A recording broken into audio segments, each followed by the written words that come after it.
Okay, think I think we're on. I think it says starting the live stream on YouTube. So there's a few second delay. Let's see here.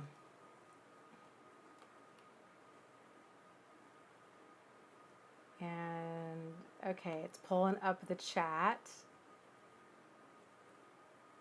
Narc Free is here. Hello, welcome.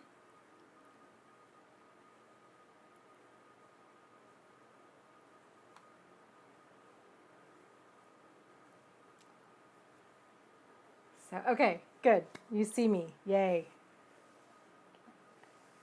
Adriana's here. Good evening. And Dwight. So, for those of you that are new, Ryan is here. Welcome, Ryan. Arlene, Avril, or Avril. Limitless Thinker. Lots of people are hopping on. It's awesome. Doug is here. Hello, Doug. I have a funny story for you, Doug, here in just a second. Let me just introduce myself because I'm trying to get in the habit of that. I forget that because we're here every week. I just assume that everybody knows everybody else. So for those of you that are new, welcome. Welcome to our weekly chat. And my name is Dana. And this is a weekly thing that we do. It runs about 3 hours where people ask questions and I give my 2 cents about it. And other people in the chat also give their 2 cents about it. So it's a very supportive place to ask questions and to get feedback from a lot of other people that have been there, done that. So if you're new here, the chat, there's lots of people in it. It goes very, very quickly. There's a lot of conversations that are going on in there. So just feel free to hop in and just make yourself at home. And if you have a question and I don't see it, because that's a very solid possibility because the chat goes really, really quick. If I don't see it and you desperately need me to answer it, but again, keep in mind that there's a lot of fantastic feedback from other people in the group. But if you really want me to answer it, please try to make sure that the group sees that you're asking a question so they can get my attention. Because it's hard for me to read, not hard, it's impossible. Like it's impossible for me to read the chat and try to think and respond all at the same time. So I do as best as I can, but I do tend to miss a lot of questions. So see if somebody can help get my attention and we'll go from there. Let's see, we've got to make some moderators real quick. Peace Pom Pom's here. I've not seen you in a long time, and welcome back. And now you're being put to work. Like you're going to be a moderator. But and real quick too, for those of you that are moderators, just know that it's okay if problematic people come on, and that does not rattle me anymore. So, if they're on and they're on for a while and nobody sees them and they're saying a bunch of garbage, it's okay. It's okay. So we'll just remove them from the group when we can see them. So don't stress. For those of you that are moderators, I really want you guys to be able to be in here and to enjoy being in here.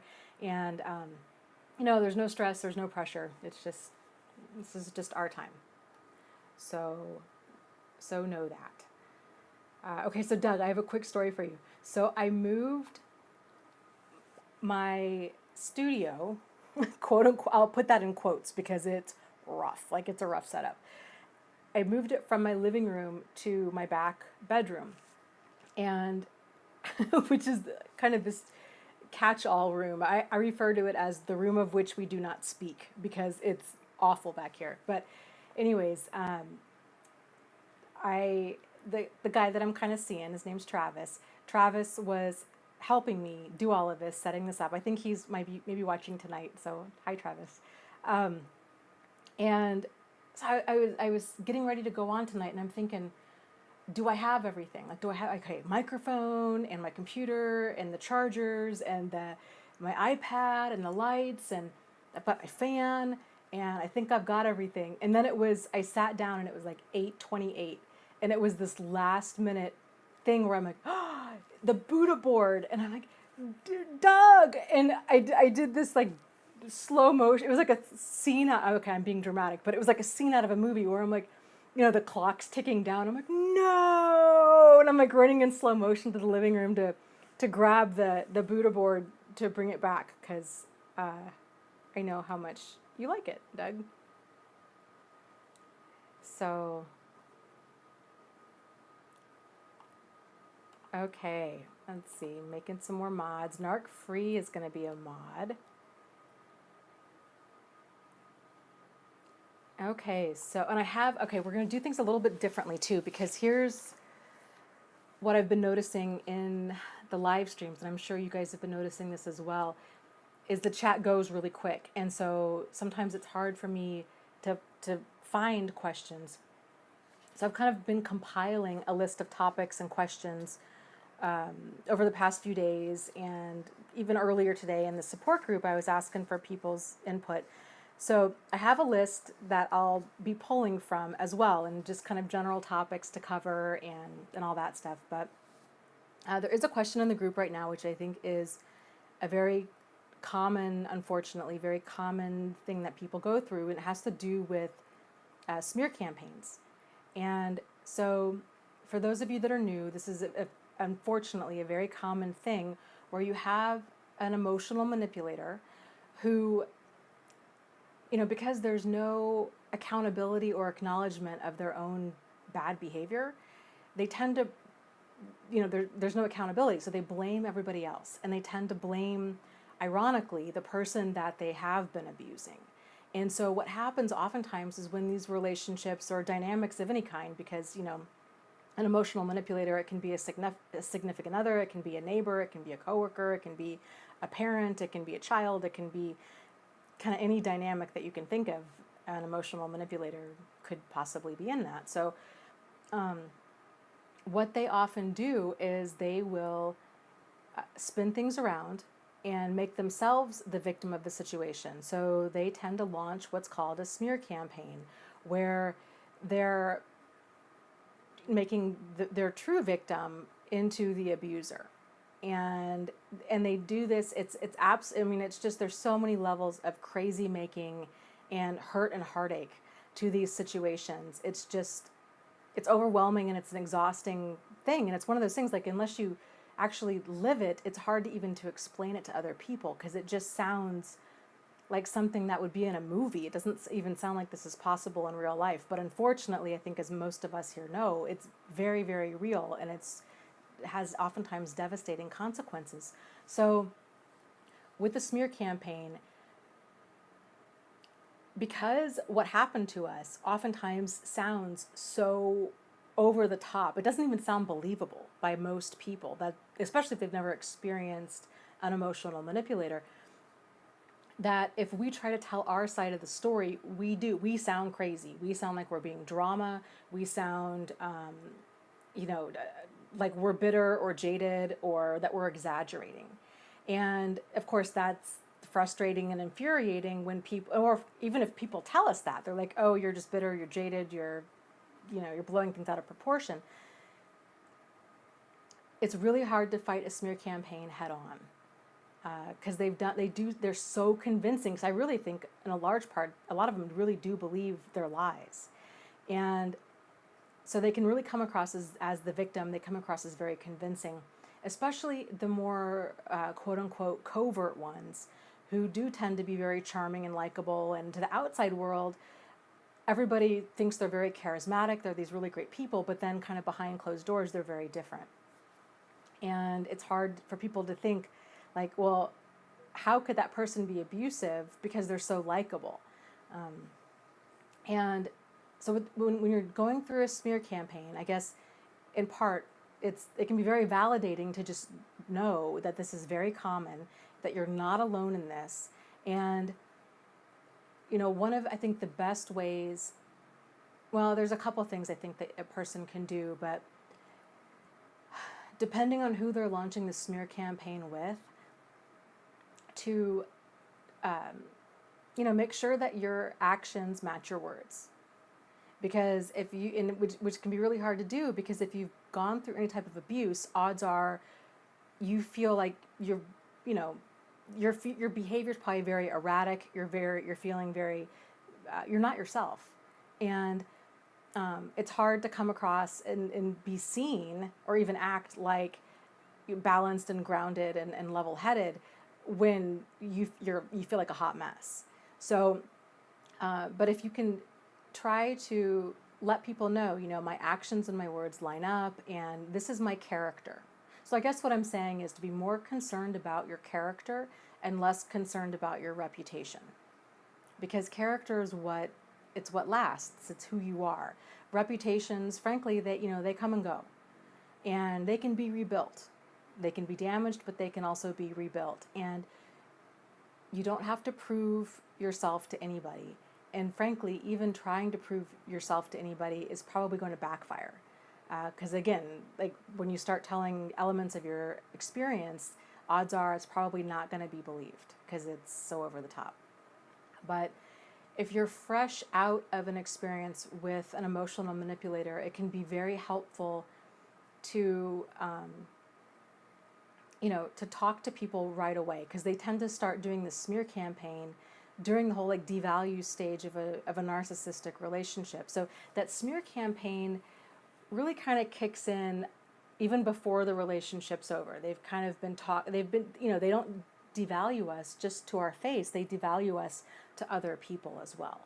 And so they tend to be talking a lot of garbage and kind of planting seeds that were problematic in some way, shape, or form. And so, again, like it's really frustrating, because then when that relationship does end, and odds are they're going to move on at light speed, it makes it seem like, and oftentimes they might even have a cheering crowd where people are like, oh, we're so glad you got away from her or from him, from your ex. We're so glad that you got away from this other person because they were problematic, but you're so wonderful. We're so happy for you now that you've moved on.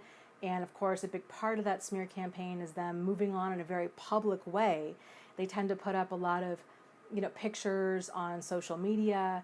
They just erase their old relationship very quickly, like it never happened, like you never existed. And of course, that's incredibly painful. To be erased like that, because that's really what that is. So smear campaigns can be very, very hard to overcome, which is, again, why I would just encourage people to not focus on that. Because frankly, focus on your character, not on your reputation. And focus on finding people who know you and who like you and support you.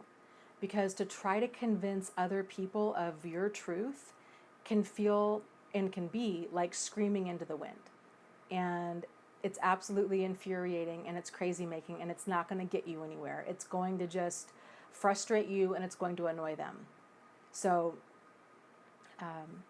find your people during all of this. And if people, and if it's at work or something like that, where, they're doing this smear campaign, if people are starting to ask you about things, you can always say, well, even not at work, like with children or anybody, family, friends, if they start talking garbage, to let them know, I have my side as to what happened as well, and I would hope that whatever you're hearing about me, that you would have enough respect for me and for our friendship or for our work relationship or what have you, to come talk to me directly about that. And try to just put an end to that. And then, of course, if you can come across as kind of calm and very open and, somewhat, you don't need to justify what happened. You don't need to tell anybody everything that you went through.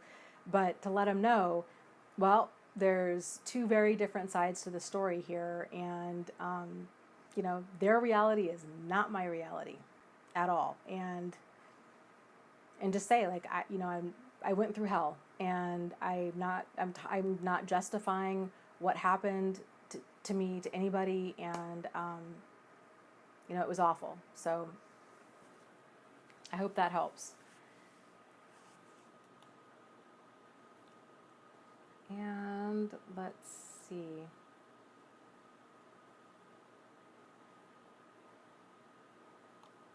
That's a great question. Clock99 asks, Dana, what makes a full-blown narcissist as opposed to just being a partial?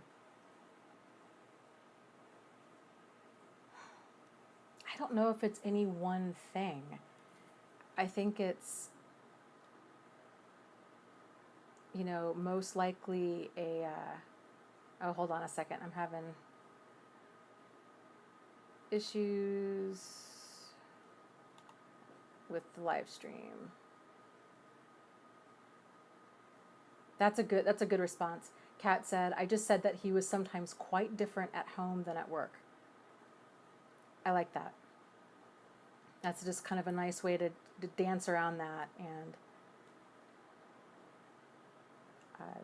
yeah, kind of answering the question but keeping it vague as well.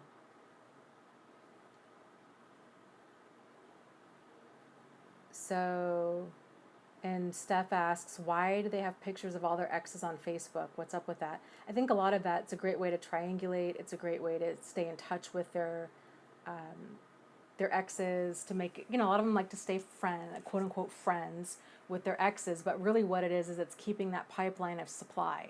So whenever they're kind of feeling low and they need an ego boost, they'll just pick somebody out of that pipeline and either suck them back into a relationship, or for a one-night stand, or for attention, or for pity, or for money, or for housing, or for sex, or for whatever, by and large. So, but back to the question of like what creates a full-blown narcissist versus a partial narcissist. I think there's a lot of different factors at work. It's hard to really pinpoint anything in particular, but it's just different people respond to different types of trauma differently. It's kind of like I think their own internal level of resiliency, and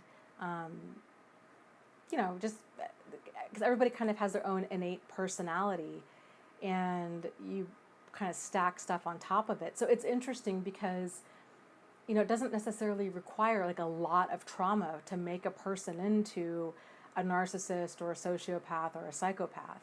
I remember the first time I really remember hearing kind of that come out had to do with Jeffrey Dahmer. And when they realized, he was this big serial killer, what was that, back in like the 70s or 80s. And when he was on trial and they were they were asking his parents, like, basically, what on earth did you guys do to create this monster? And yes, he had a dysfunctional home, but it wasn't anything that was like way outside of the realm of kind of what most people go through. And it's just really kind of fascinating and horrifying stuff. It was his kind of personality plus trauma equals who he ended up becoming. Just kind of like us, that kind of the thought of people that tend to get tangled up with emotional manipulators. A lot of us tend to have issues with codependency, and some of us don't. Some of us, I think, just have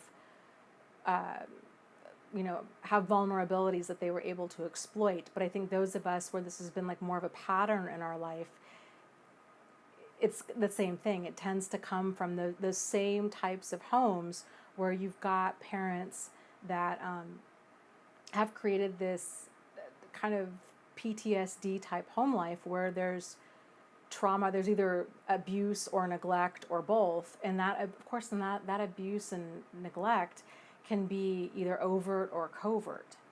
And so again, I think a lot of the way trauma is understood, it's really only looked at in terms of like severe overt trauma. A lot of that covert trauma tends to be minimized. So lots of different types of trauma can produce lots of different types of personalities and personality disorders. And at the end of the day, it's kind of what we tend to do with what happens to us that makes all the difference. And unfortunately, some people just have that bend in their personality those kind of like Machiavellian type traits where they're highly manipulative, they're sadistic, um, they just kind of have that darker bend, and when they go through any type of trauma or stress, it just makes it worse. So let me get to some of these questions that were in the group. Actually, I want to make sure to talk about this. So Ryan and I were talking, I think it was last night. It's all a blur. Like, I'm terrible. I'm so terrible with time. It's ridiculous. But Ryan and I were talking, I think it was last night, and we were talking about subtle things that emotional manipulators do, and how certain things can just be really snarky and very specific. And we were trying to think of, like, how do you describe that to somebody? And let me kind of think of an example. So it's like when somebody kind of makes a bunch of digs, like a little digs at you, where they're so personal, and you're finding yourself getting offended, and you're thinking to yourself, like, is it me or is it them? Like, am I being overly sensitive, or are they really talking about me? So for example, if somebody were to just mention, if they know that you're sensitive about your weight, for example, and they were to talk about how, my health is just so important to me, and I just don't want to let myself go. And, I think I just don't want to look frumpy. And they're just kind of talking about weight, and they're talking about a lot of things that they know that you're highly sensitive about. And you kind of find yourself feeling very defensive, and then wondering, are they being insensitive, or am I just being too sensitive? Kind of what's going on. Or some other examples of that might be, if you wanted to go to, some sort of special event. Like if you wanted to, I don't know, let's say if you wanted to go visit Santa Claus in the mall, okay? And you're like, that's really what I wanted. Or you want to really go vacation in a certain spot. How about that? You really want to go vacation to Cancun. And they really know that would really mean a lot to you to go to Cancun. And after you break up, like, a few weeks later, they start posting all these pictures of Cancun, and they're like, oh, I can't wait to go. I just booked my next trip. And you're like, oh, that feels like a big kind of F you. But if you try to explain that to anybody else, it comes across as being petty or bitter or jaded or too sensitive. But you're like, and I really feel like that was a dig directed at me. Those kinds of things. So Ryan came up with a term for that, which I thought was great, and he calls it a wink and a smile, where it's a jab at a person, but only they would know it. Another kind of similar term, similar concept to this has to do with threats. So, for example, there's a term called dog whistle. So, like when you blow a dog whistle, it's only the dog can hear it, right? So with a threat, it's where when you've got a dangerous or destructive person who's making a threat that does not even come across as thinly veiled. It might be something like, oh, I can't wait to see you again. Or, somebody needs to quit playing, or something that you know that you're designed to see that, but to anybody else, they don't see a problem with it. So it's called the dog whistle, and I love that concept for a threat. But the wink and a smile for those jabs that are specifically designed to dig at you after. It can be after the relationship's over, or it could even be during it. So, yep, Truthmaker saying, yep, the wink and a smile routine, absolutely crazy making.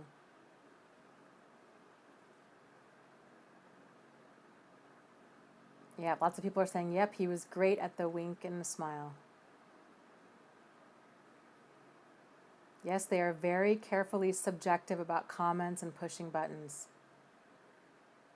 Postmodern says, hey Dana, I noticed you didn't have any notes up yet for the divorce poison book yet. I don't. I was actually working on them today, and I should have those. I have a conference thing tomorrow morning.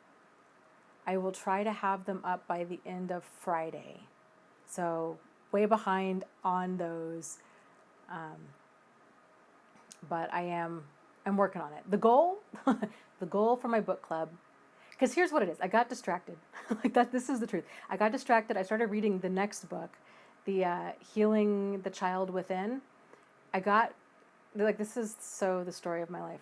I got about 40% into that book, and it was really great. And then I came across another book that I don't even know how I stumbled across it, and I just got really interested in that book, and got about 40% of the way through that book. So I've read a lot of the next two book club books, but I need to focus and get these book club notes done. But it's a great book, and there's a lot of really great points in that divorce poison book. So actually, since you brought that up, I was going to ask. So what I'm thinking, okay, we've talked about this before, and I'd like to do this about doing a book club thing. If we want to do, I was kind of thinking, here's what I'm thinking. I'm totally open to ideas. I was thinking about doing a live stream book club video on the last Thursday of every month, say around 6:30 p.m. Eastern Standard Time. And what I was thinking was, I can go over, whoever wants to join. If you've read the book, great. If you haven't read the book, but you're just interested in hearing more about the book and you want to be in the chat, you're more than welcome to join as well, where we can just discuss the book live time. And then I'll be bringing my notes from the book, my takeaways and kind of aha moments and any questions I had. And if you guys want to do the same, and then we can just discuss the book. Peace says in all capital letters, yes, to a live stream book club. Awesome. Okay. Fun.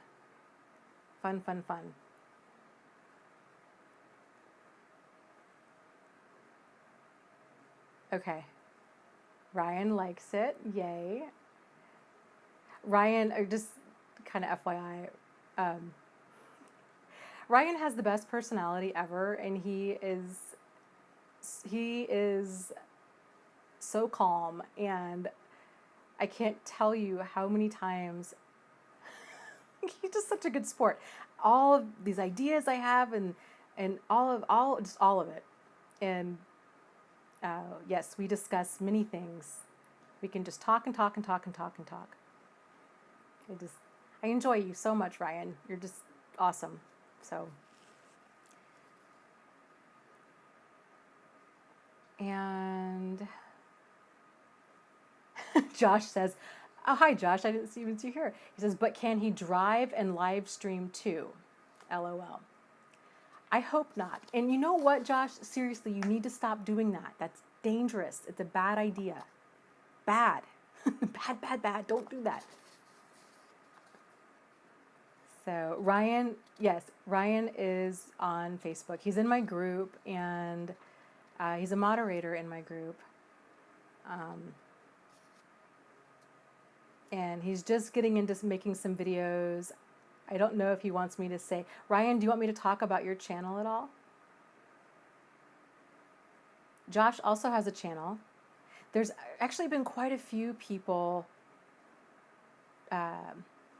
who have been starting YouTube channels lately, which is super awesome. So, yeah, Josh says Ryan's videos rock. I agree, and so do yours, Josh. They're great. And that's what's so cool about, kind of all of us, like all of us connecting, because I really, really, really am a firm believer that it's together. Like together we have all the pieces, and it's going to take kind of this whole community effort for us to put all of these different pieces together. And that's the benefit, I think, of having multiple speakers on this topic, because what's going to resonate with one person might not with another, or might resonate differently with another person at a different time. So, yes, Peace says, so fantastic to welcome some more male voices into the community. I totally agree. So, Ryan, if you want to mention, and same with you too, Josh, and whoever else is on here, frankly, that has a YouTube channel that's about this, feel free to put that in the comments below, or in the chat, or both. So, let's see. I've got a bunch of questions from the group, so let me see if I can get to some of these real quick here. The first one has to do with, do narcissists apologize? Yes and no. So I guess the modifier to that question would be, do they sincerely apologize? Because by and large, most of the time they don't, because they tend to never think that they're wrong. It's always all about them all of the time. There's that level of selfishness and entitlement, and they justify all of their bad behavior. This is, again, kind of the classic thing that abusive people tend to say. It's the whole, look at what you made me do, right? It's the whole, well, I hit you or yelled at you or called you names because you burned dinner, or because you came home late, or because you talked to that person that I didn't like, or kind of whatever. They always feel justified in their treatment, whatever it is, like cheating, lying, stealing, manipulating, what have you. There's just no sincere acknowledgement of any wrongdoing. If there is acknowledgement of it, it's because it's setting a person up for like a further level of manipulation. And it can be tricky. It can be really tricky to kind of see, is this person, is their behavior truly narcissistic? Is it truly problematic? Or is it a person that's got some bad behavior and they're actually working towards changing? And, the way that you can tell the difference between a sincere apology and an insincere apology is, if a person is sincerely apologetic and remorseful, then their actions change. So time will give you all of the answers that you really need, as far as whether or not the apology you get is sincere. If they don't apologize, then that, frankly, to me, that's deal breaker behavior, because that's not workable. A relationship is a give and take. It's about the relatability between two people. And when you've got an emotional manipulator or a narcissist, it's a one-way street. It's all about them all of the time. And that's not a relationship. I mean, that's a black hole that you're just giving, and they're just taking, and expecting. And a person can only do that for so long that's why they call them energy vampires. So let's see.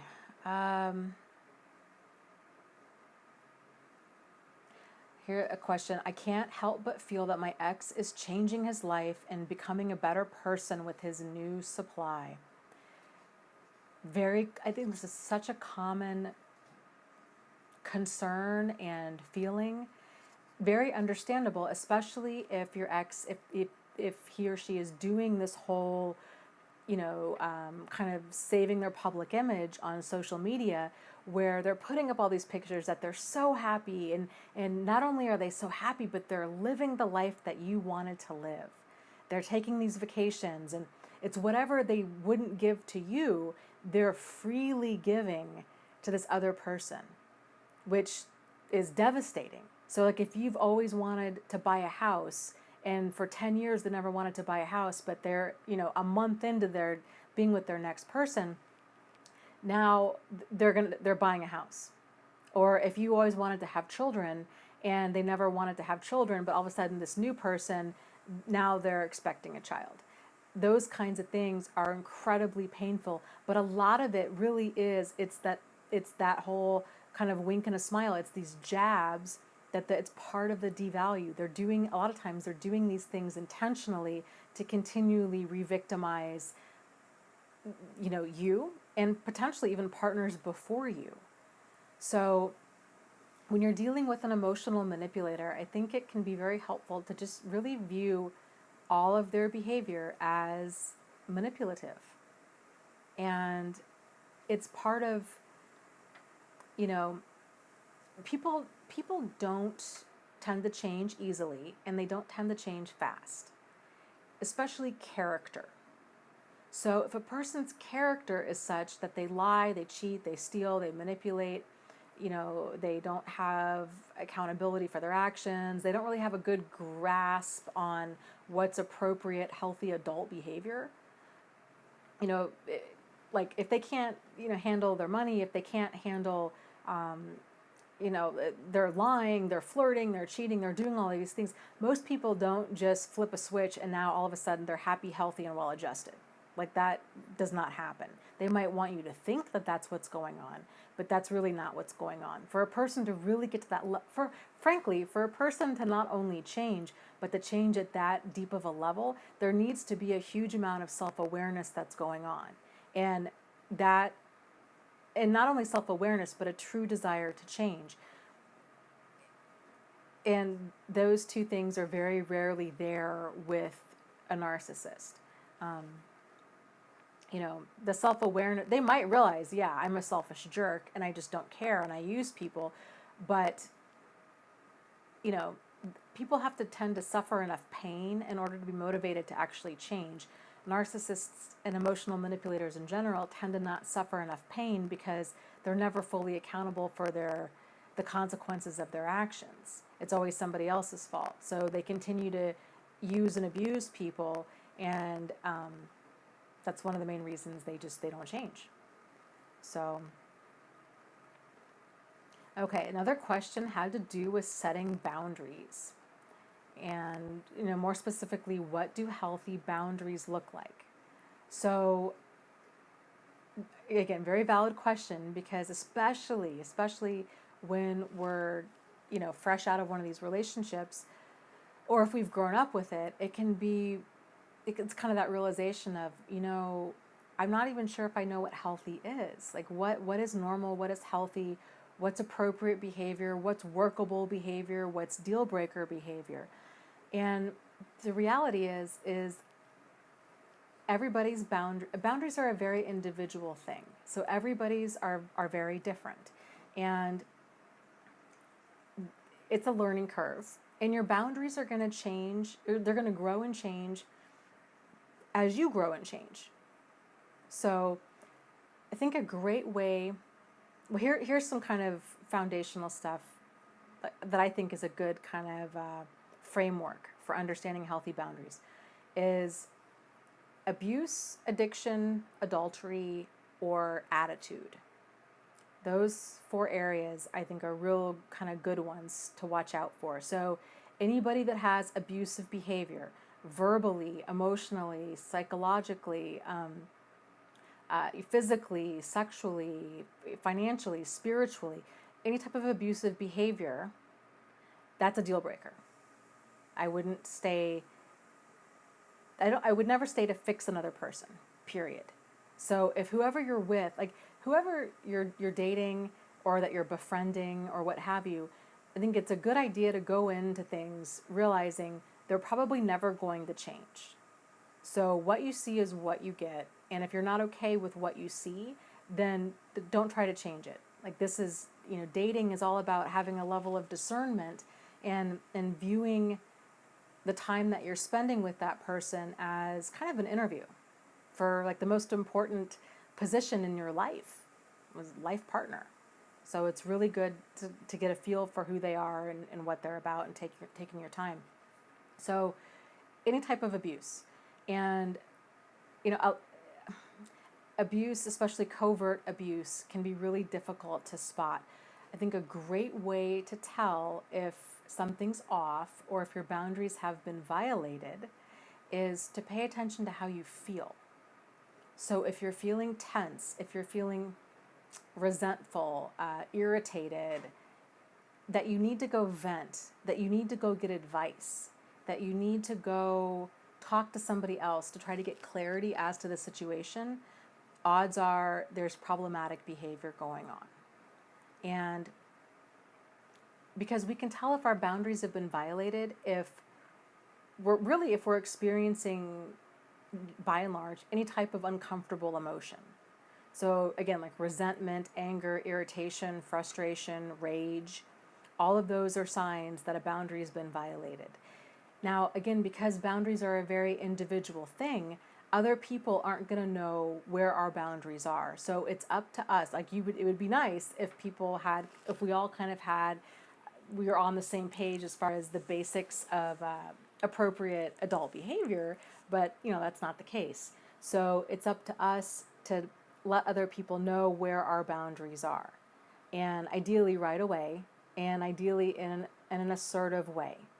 So, learning, I guess, getting comfortable with saying no, and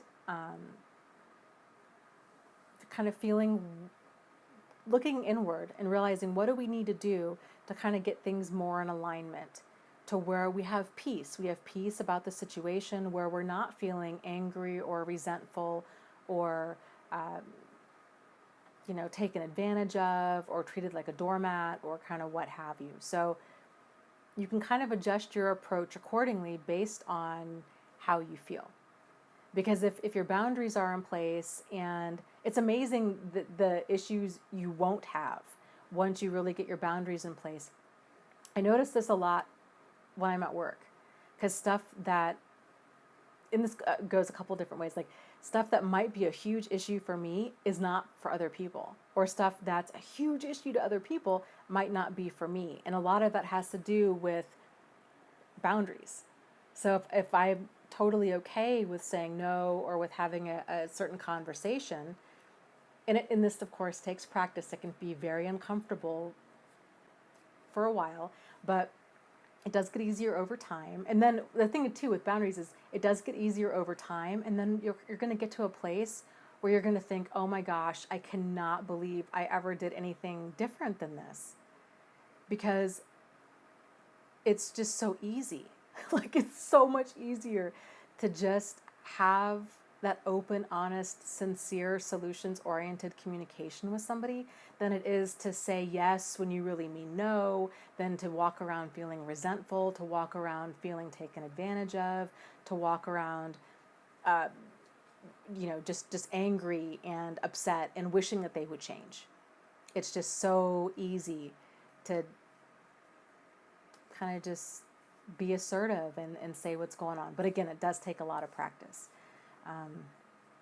So abuse. So abuse of any kind for most people, I think most healthy people for sure, deal breaker. Abuse, addiction. Addictions, again, depends on the person. But active addictions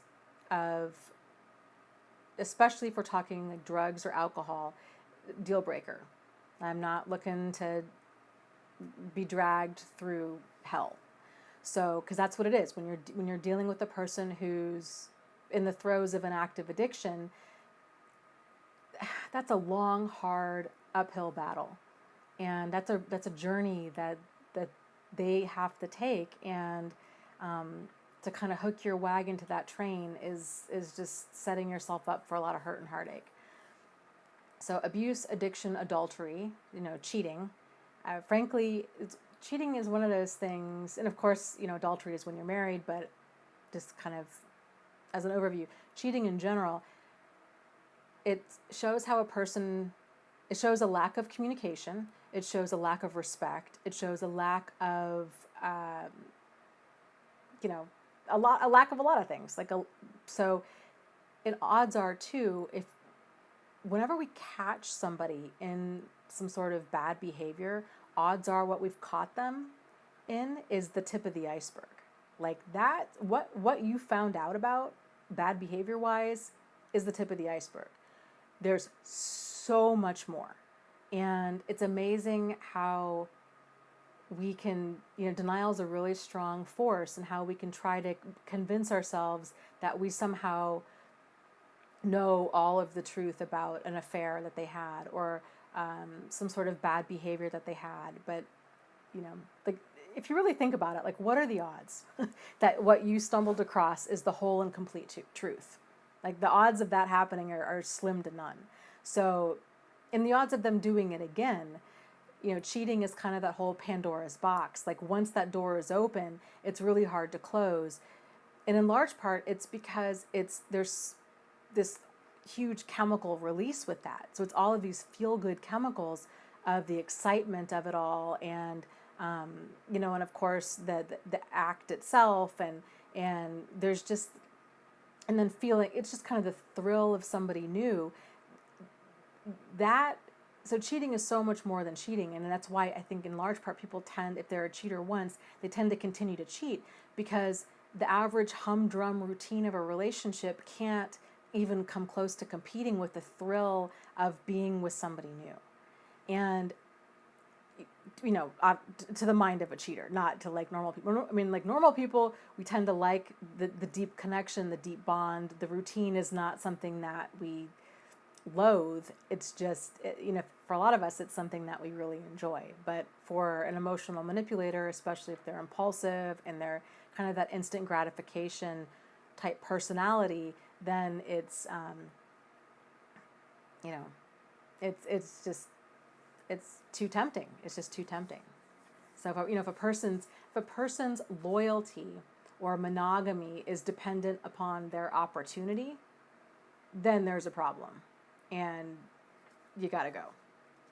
So, or I would at least encourage you to go. You don't gotta do anything. This is your life, but it's again setting yourself up for hurt and heartache. So abuse, addiction, adultery, attitude. Attitude is a huge one. So under that umbrella of attitude, how do they treat other people with dignity and respect? Do they treat you with dignity and respect? Do they treat your children with dignity and respect? If a person's not treating other people with dignity and respect, that's a huge problem, deal breaker behavior. I'm out. Another part of attitude is, are they negative? How are they supportive? And do you feel like you can talk to them about things? Do you feel like you're pulling on the same side of the rope? Do you feel like you can have that open, honest, sincere, solutions-oriented communication with them, or are you afraid to bring up certain topics? Are you walking on eggshells? So those to me are like the big four things that have to do with boundaries as far as like dating goes. And those are like the big four, but then of course then there's smaller ones, which those are also very individual. So those only come about once you start really looking inward and getting to know yourself and knowing yourself well enough to know like what is important to you. So like here's some examples of other things that might be deal breakers and kind of boundary stuff. Religion. Is it important for you to date somebody of the same religious affiliation? Is it important for you if, financially kind of, or that, are their views on family similar to yours? And if not, are you okay with that? And are you okay with how they fight? I think that's a really important one. So, there's lots of things to it, but boundaries is a big one. Paying attention to how you feel, paying attention to when things are off, and another part of having to do with attitude. So if something is off, if you're like, you know what, I'm just, this comment was really kind of critical, I'm not okay with that, or, if they do something that you're not okay with and you bring it up, if they continue to keep doing it, how do they handle constructive criticism in a relationship? And, all of these things are important. Are they willing to work as a team? Are you willing to work as a team, right? So,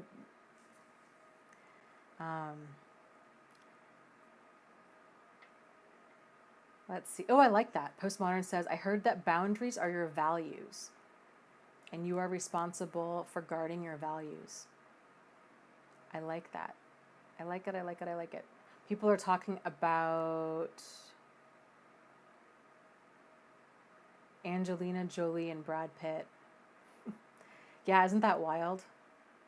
I am just shocked that they're getting a divorce. I mean, my goodness, they've been through so much. It's just, but again, like, and we don't know their, I for sure don't know their lives, and it's tragic. It's there's a lot of kids involved in the mix, and um, so I feel bad for their kids. Marie asks, attitude, adultery, addiction, and what? Abuse. So abuse, addiction, adultery, and attitude are the 4 big ones. And I would add in there too, with abuse, and maybe even under attitude as well, boundary pushes. Because that's how a lot of this stuff tends to start. Abusive behavior starts with boundary pushes. And so we were talking about this in the support group the other day.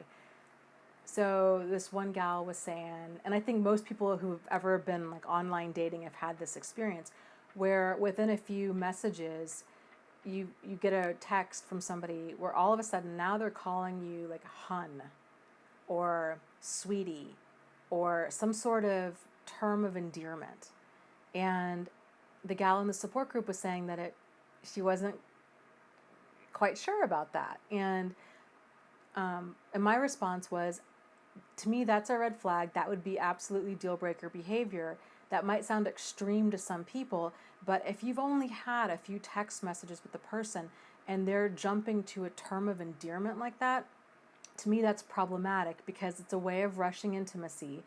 And that level of connection, that level of intimacy where you're using like pet names for each other, if that's premature and that hasn't been established between 2 people, then that's taking a lot of liberties on their end that aren't there.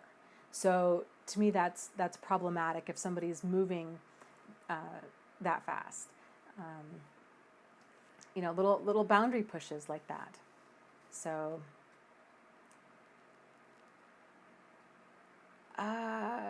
somebody wanted to know about hoovering tactics and kind of what that's about. So hoovering, that's a term that's named after the Hoover vacuum, and it's a technique that's done by emotional manipulators where they try, generally in a very seemingly like out of the blue, nonchalant way of, they try to reopen communication.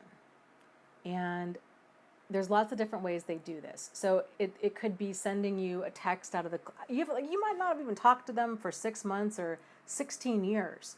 And out of the blue, they send you a text message, hey, thinking of you, or hey, happy birthday, or hey, tell little Johnny that I'm thinking of him, or so-and-so has cancer, or I have cancer, or I'm feeling suicidal, or any type of communication that's designed to emotionally manipulate a person into responding. And it can be difficult because, when normal people, like when we get messages like that, if it's a out of the blue one, like, hey, how have you been? It can feel rude for us to not respond to that. But the reality is, we don't owe an abusive person communication. So that's, it's a privilege, it's not a right, to be within our inner circle. This is one of the reasons no contact is highly recommended if you can do that. If you have children, that's a lot harder, but if you don't have to have communication with them, to block them across all channels, set up their email to go to spam, block their phone number, get a different phone number if you keep getting messages or texts from, cloaked numbers. Kind of do what you need to do to not be bothered by them, because when those hoovers do come across, it can really throw a person for a loop, and it can send them kind of back to square one emotionally, and it's hard.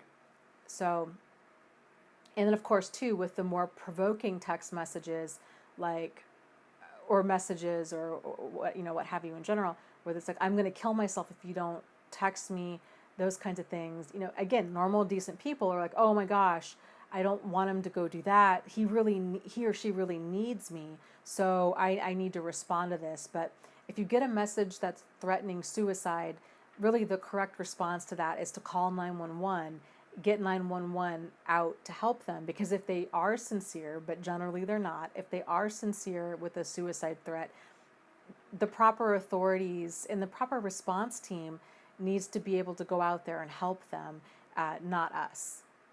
And, you know, again, this is something, if they're threatening suicide, if they're sounding really violent or hostile or dangerous to themselves or others, you know, you definitely don't want to go over there and check on them. You don't want to meet them anywhere, because a lot of times that's, you know, that can be how these situations wind up in like a murder-suicide. So you really, if a person is dangerous or destructive, you just want to steer clear of them, frankly. So, you know, other types of hoovers, it can be done through friends and family. It can be done online. And sometimes they don't even really want to pull the person back into the relationship. They're just trying to pull them back into the pool of supply. So you're like back in line in case they do down the road need to use us for something, that we're there. So if you're dealing with an emotional manipulator, prepare to be manipulated emotionally at all given times, because that's their personality. That's what they do. Postmodern says, I called in a suicide. That changed things. Yep. And they'll learn really quick that this is not, this manipulation's not going to work for me. And, you know, if you're suicidal, I'm going to get you the help you need. But I'm not going to respond to you. I'm not going to reopen contact for whatever reason. If that's, you know, if your line is no contact, then it's okay to hold that line.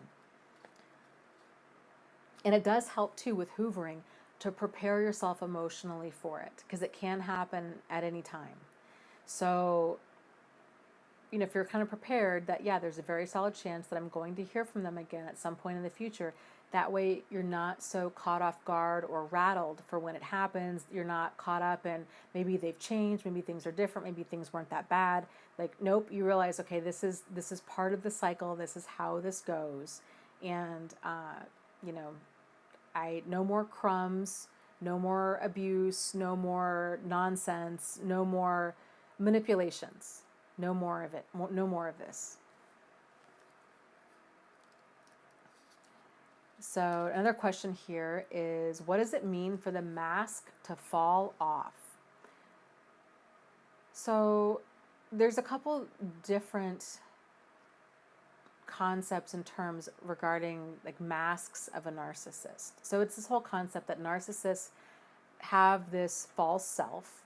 That's what we see. This is why they tend to be kind of these social chameleons, where they're kind of whatever the situation needs them to be. And this is why you'll see when they're with different partners, they tend to morph into being whatever that person needs them to be. And so it's kind of known as them wearing different masks. When we see the mask slip, that's when you might see this person that's presenting to be very charming, very, you know, kind of whatever that persona is. When the mask slips, you see something that's very different. You see maybe like a sudden flash of anger, or like a bout of, or just like a real snarky comment, or just something that's very out of character for them, that it kind of makes it sends a person back. You're like, whoa, like what was that? And then very quickly they put that mask back on. And so this could be done, you know, if they're in public and they fly into like a narcissistic rage, let's say, for example, and their behavior is like 180, like Dr. Jekyll and Mr. Hyde kind of stuff. They pull it back together, they put the mask back on, and now they're Mr. and Mrs. Charming, and you know, this is the whole like sending flowers to work and making these grand gestures of apology, because they're trying to get the mask back on. when the mask fully comes off, that tends to happen during the discard stage, where they're no longer having to pretend. So you see their lack of empathy, their lack of remorse, their lack of regard in like all its, you know, awful glory. Like you see it, and it's one of the most terrifying things a person will ever see. And because it can be very out of the blue. So people often talk about that. You know, I've experienced that. A lot of people have as well, where it's like when that happens, it's this feeling of the person that I'm not dealing with is human. They're not human, because, and people think like these emotional manipulators, like they just feel very evil, because really what the traits that we identify as being human, like empathy, remorse, compassion, concern for other people, those are not there. And if we've seen that kind of like slips with their mask, where they've shown their lack of empathy, their lack of regard, their lack of compassion and concern, it can be like confusing and disconcerting. But when you see that mask fully come off and you realize like they don't care at all if you live or die, it's just terrifying to think, I don't even know this person. And not only do they not love me, they don't even like me. Like they're not emotionally invested in this relationship at all. Like they truly do not care. And this is when all of the double live kind of stuff starts coming out. And it can be a very, very dangerous time. So, you know, let's see. Another question is, how do I learn to trust again? So let me take a sip of water here.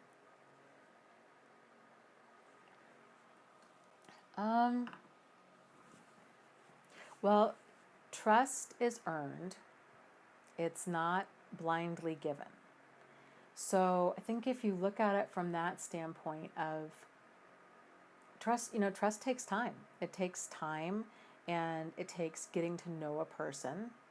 And it involves, sharing some information about yourself, kind of seeing how they react to that, and then adjusting accordingly.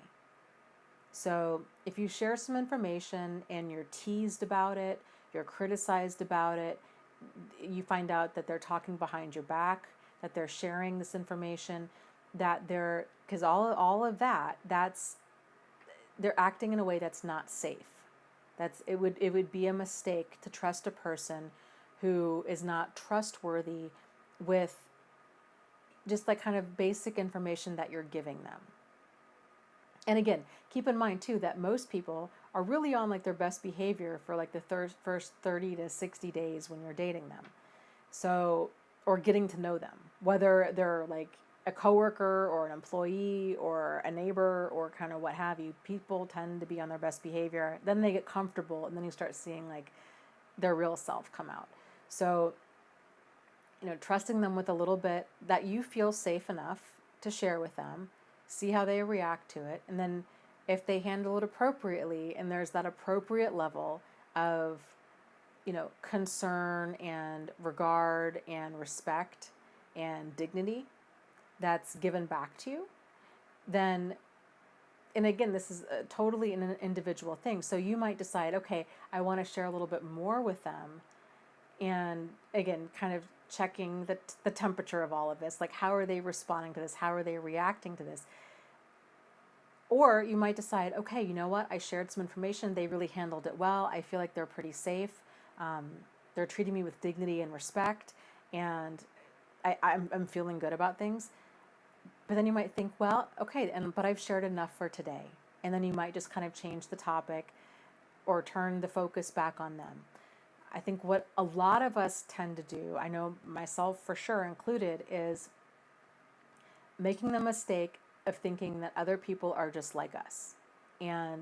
Or like, for me, thinking that other people are just like me. So it just never crossed my mind that people would lie and deceive and do a lot of the things that I had found out about down the road. I really had this bad habit of taking people at face value. So if they told me something and if they appeared to be sincere, I believed that they were. And it's a really hard lesson to learn. That trust is earned, and words are free and easy, and people can say anything. So so when you're meeting new people, and you can have the approach of kind of like, trust but verify. So, I don't want to walk around being paranoid or like hyper vigilant about other people. But I think there's a certain level, there's a certain healthy level of, skepticism, especially if something doesn't sit well with you. So,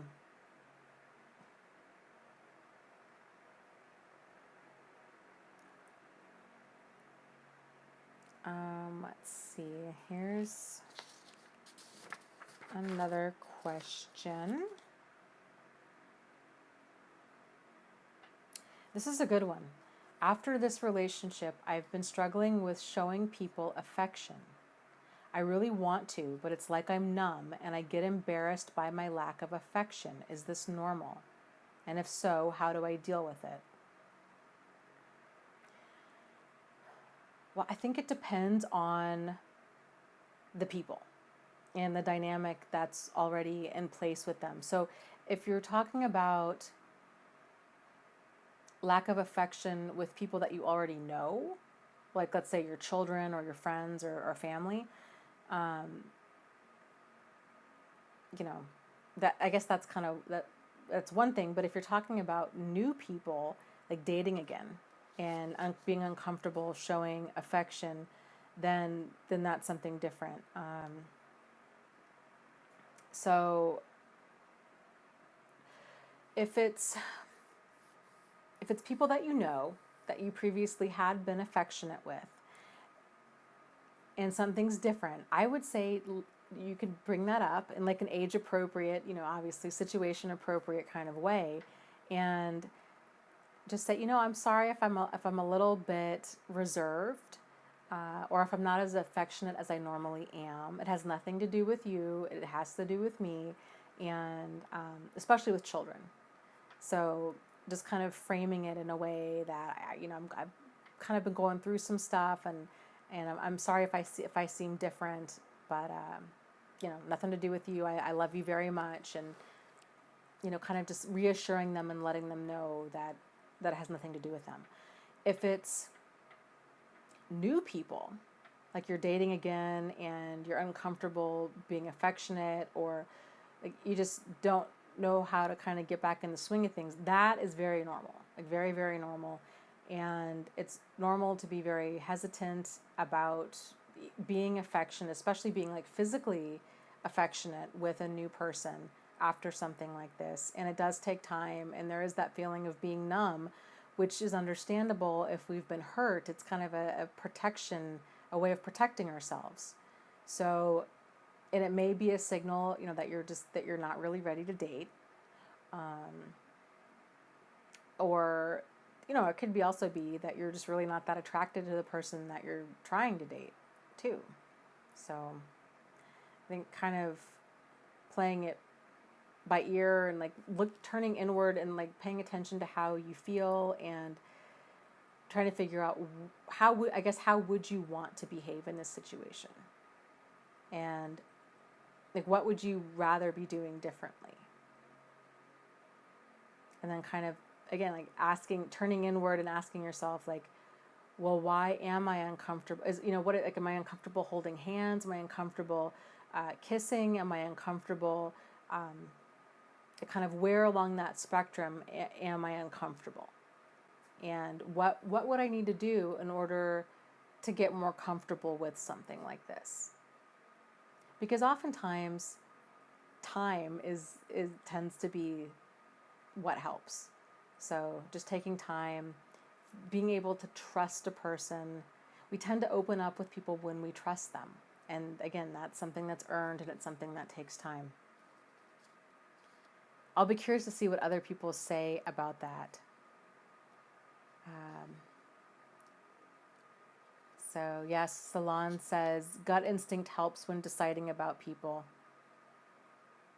Yep.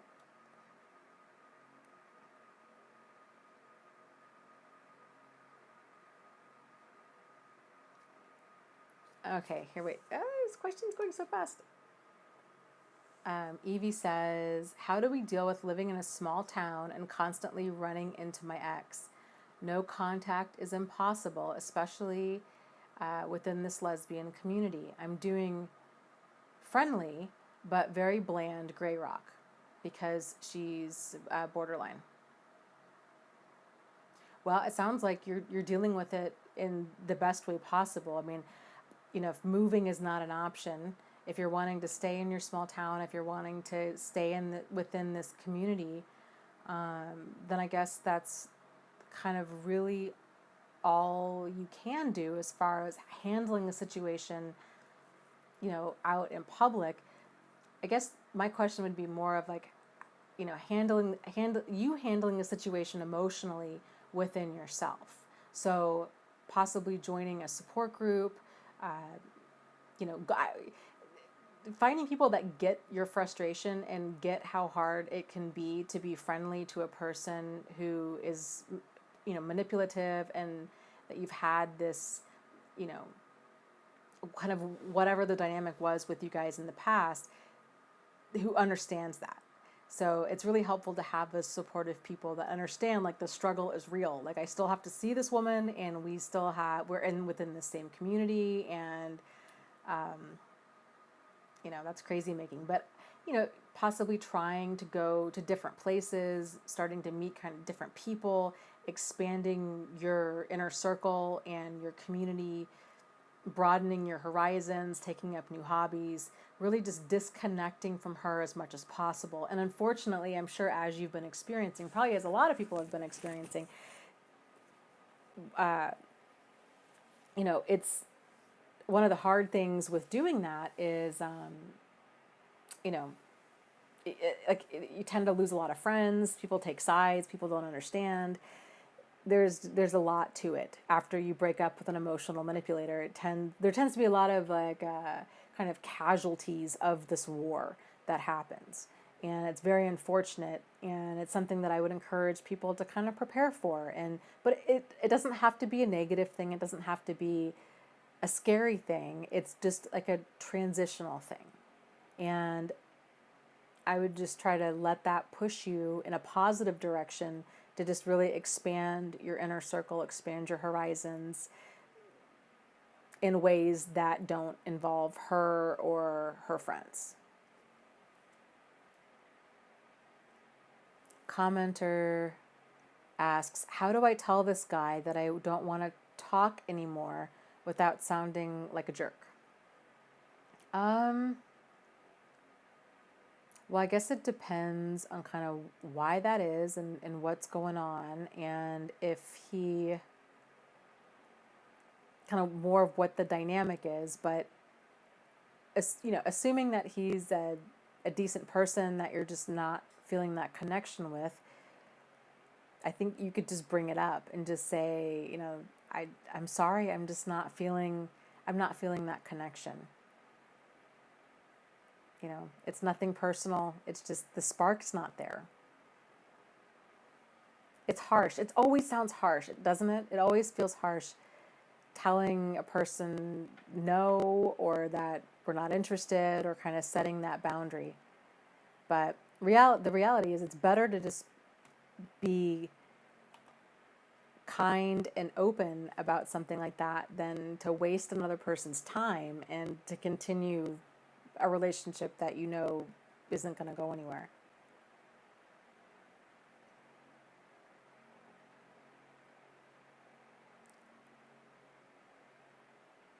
So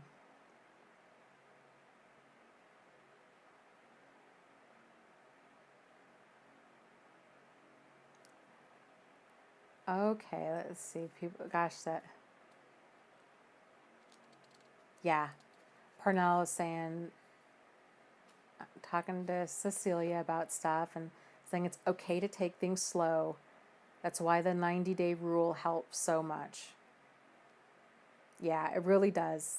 The longer people can wait to be intimate, to actually have sex, the better off, really, I think the better off your relationship the better off your relationship is, and the stronger, the better chance it has to make it in the long run, because you're actually getting to know that person, and you're really making sure you're taking that time to really, basically interview them and seeing, like, are we compatible? Do we have kind of the same morals and values and goals and direction? And, you're kind of assessing really the situation and them for, like, is there, what am I getting into? Is there, abuse, addiction, adultery? What is their attitude like? And you're kind of feeling the situation out. It's so much easier to think clearly if we can wait to have sex with somebody. Because once sex is brought into things, then it's hard to think straight. Because there's all of these, you got all these feel-good chemicals, there's oxytocin and dopamine and all of this stuff that's rushing through our veins, and we're like, oh, this is just absolutely amazing. And I just, they say love is blind, and love is blind because it's a blinding chemical reaction, and we're not thinking clearly. So, I know, easier said than done, but the longer a person can wait, the better chance they have at actually seeing things clearly.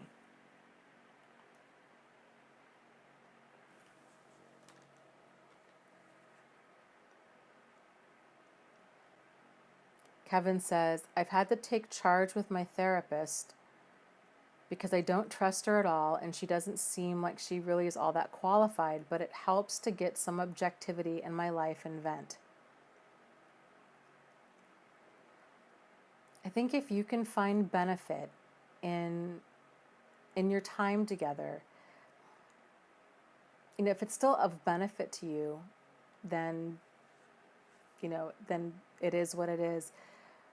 But that's tough if you don't trust your therapist at all, and you really don't think that she's qualified, or that you're kind of getting the clarity or the feedback or the support or kind of what have you that you're hoping for.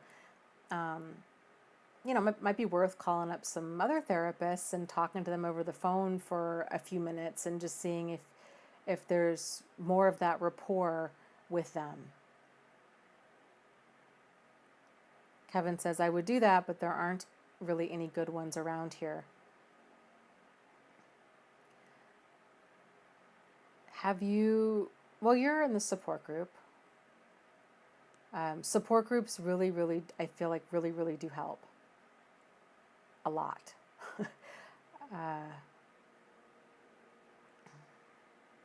So, that's huge. Yeah, Kevin says basically the therapists aren't helping, yet they all claim to know about narcissistic abuse. Yes, that's absolutely infuriating. It's just, I could go on and on about that. Yeah, it just really, man, that just gets me. Like, that is just such a huge trigger for me. It's one thing to study something in school. It's another thing to actually just study something in general. It's another thing to actually be able to get results. So it's just really frustrating when someone's like, oh yes, I'm very familiar with working with people that have been in abusive relationships or narcissistically abusive relationships, and then you get in there and it's like they don't know anything about anything. And it's like if they're not familiar with the cycle of narcissistic abuse, if they're not familiar with all of the things that go along with it, if they can't even spot what abusive behavior is, then they're not going to be able to help. It's going to be the blind leading the blind. And it's highly problematic. And I encounter this often with so many well-intended therapists. I frankly don't know what they're taught about abuse, but it's obviously I encounter like thousands of people. I mean, within my community, I mean, it's tens of thousands of people. I think I've only heard a positive experience with therapy. I mean, maybe I could count on one hand. Like, it's so few and far between. The damage that the vast majority of therapists do is just ridiculous. It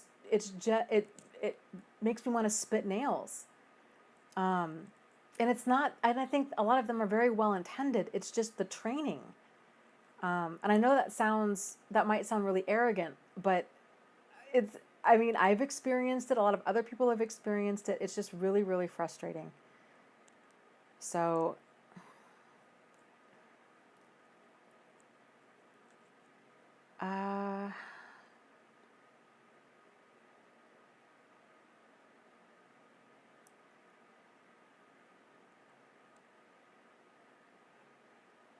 yeah.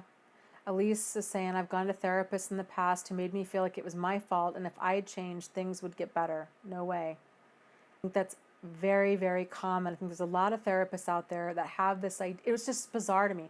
Like, they have this idea that they're dealing with two, no, in all fairness, they're a stranger. Like, they're not in the relationship, right? Like, they're kind of witnessing, especially couples therapy, like they're these two people they've probably never met, and they're trying to get a good gauge on what's really going on with the situation. And that's hard, again, like, in all fairness, like, it's hard. I'm sure that's really hard to do when you've got two people that have two very different sides to the story that's going, as to what's going on. So I get that too, but I think there's a lot of therapists out there that just they view it as both of these people have an attitude of cooperation, that they really want, that they really are solutions oriented, and that things can change, instead of kind of more assessing for,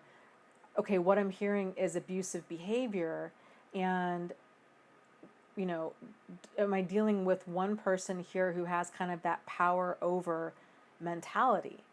Because if you've got an emotional manipulator or an abuser, because, right, like, the core of all abusive behavior is power and control. So if you've got a person that's got that power and control mentality, then it's problematic. It's an abusive situation, and to try to work through that, it's very re-victimizing to the partner who's in it, thinking, not realizing that they're in an abusive relationship, really thinking that their partner could possibly change, kind of given enough time or love or therapy or rehab or church or what have you. So I don't know, it's very frustrating. It's a sore spot for me.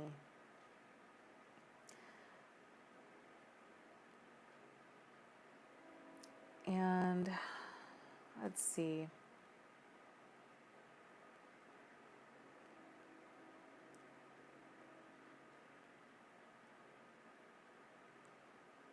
Frankly, I think one of the biggest things that therapists could do to help people would be, because there's this expectation, I think, that a lot of people, myself included for a long time, tend to have, where we really think that therapists are, that they just have the answers, that they're going to be able to get us to where we want to go.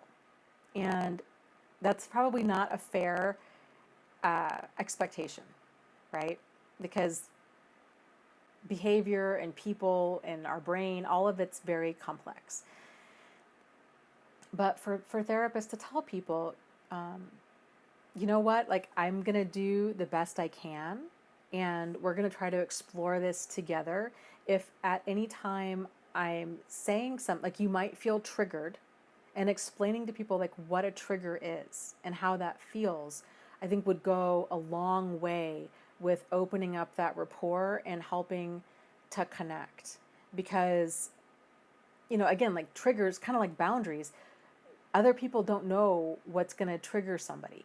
So if a person's in therapy, especially if they've been in an abusive relationship, they can be triggered by like any number of things, and they can really be hypersensitive because they've been used to being called crazy and that they need therapy, and that they're the problem. And so I think for a therapist just to open up and let people know, like me and you, this dynamic that we have, let's make sure that we have open, honest, sincere, solutions oriented communication. It's not a therapist client relationship. It's more of an equal relationship where we're working together. It's not I have all the answers and you're you're dysfunctional, right? It's just I think that would help. That's my 2 cents.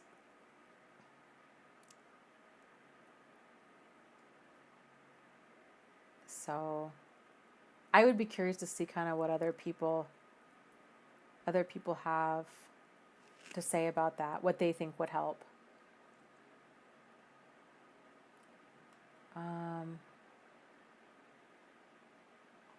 Limitless says, Dana, for veterans like myself, the mental health care is very bland, and I found great civilian therapists. I did more than 5 sessions. You did more in 5 sessions than in 7 years at the VA. They just want to dope you up at the VA as a solution. I'm sorry that happened to you. Yeah, it's, my ex-husband was military, and so yes, I have a lot of experience with military in general, and it's very, very frustrating trying to get something accurately diagnosed and accurately treated, and treated in a way that's quality, unfortunately. So Karen asks, what do you mean by a trigger? So this is a great question, and it's a very, very important one. So people, when they've gone through anything traumatic, and really any type of trauma is any type of kind of shock to the system, or even any type of loss, it's so there's kind of several different types of triggers. So you have with, let's say, for example, with veterans, right? When people think of a trigger, they tend to think of a more outright trigger. So if a person, let's say they've been to war, a common example of a trigger would be they hear a loud noise, they kind of flash back, they get tense, they get scared, they get upset, they might drop to the ground. So that they're having an emotional reaction, they might be having a physical reaction. Let's say they were,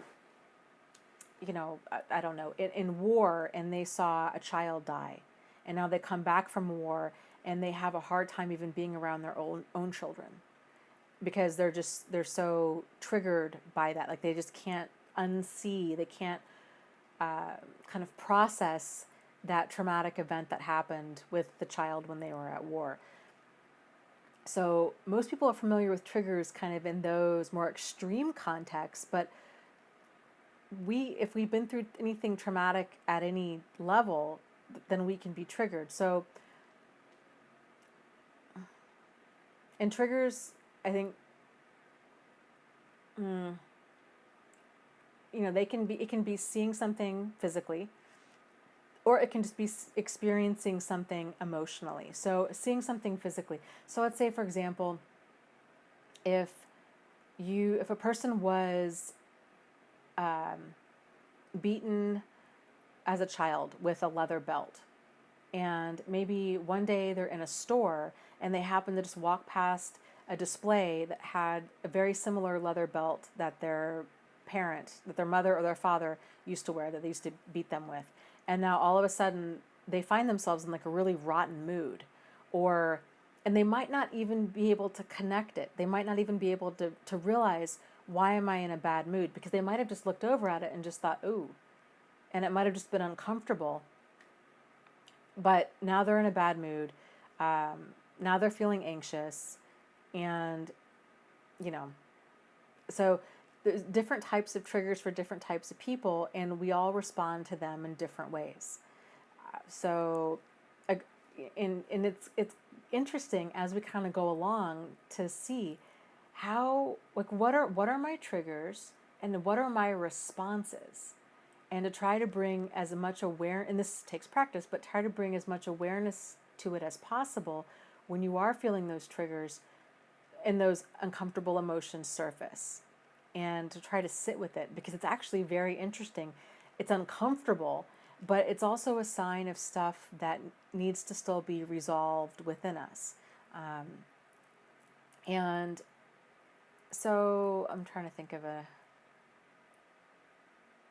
an example.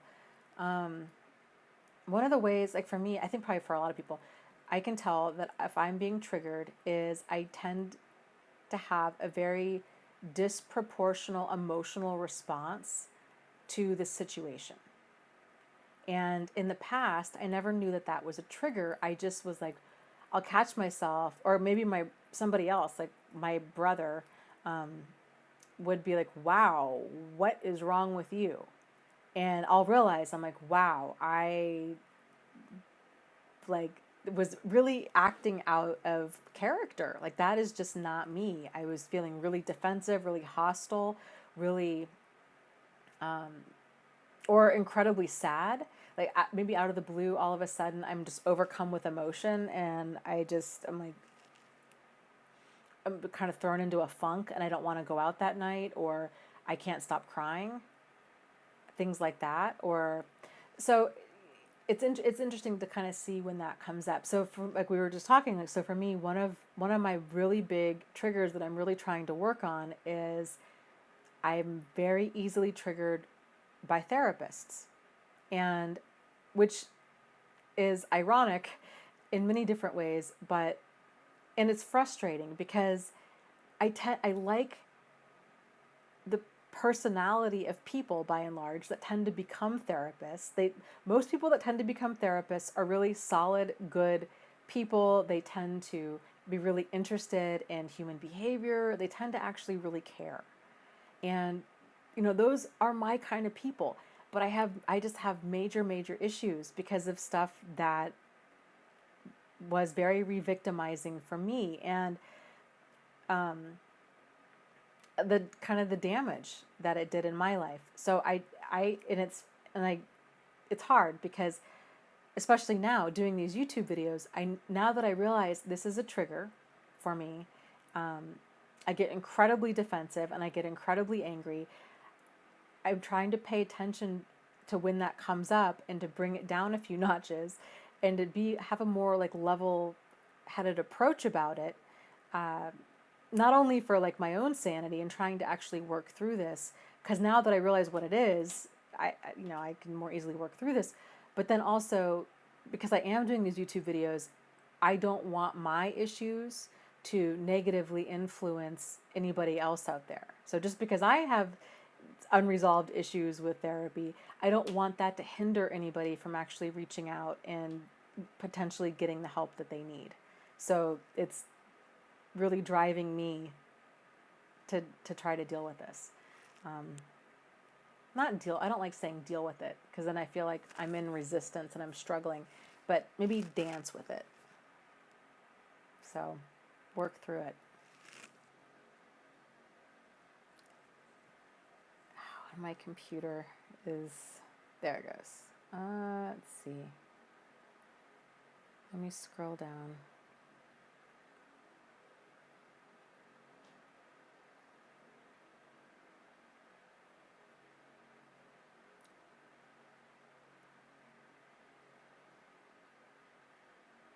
Postmodern, I missed part of it, but she said something about a person with PTSD can be more ferocious than a person with BPD or bipolar or dissociative identity disorder.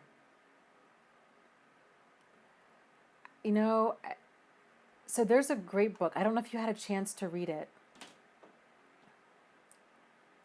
Is the Complex PTSD book by Pete Walker, From Surviving to Thriving.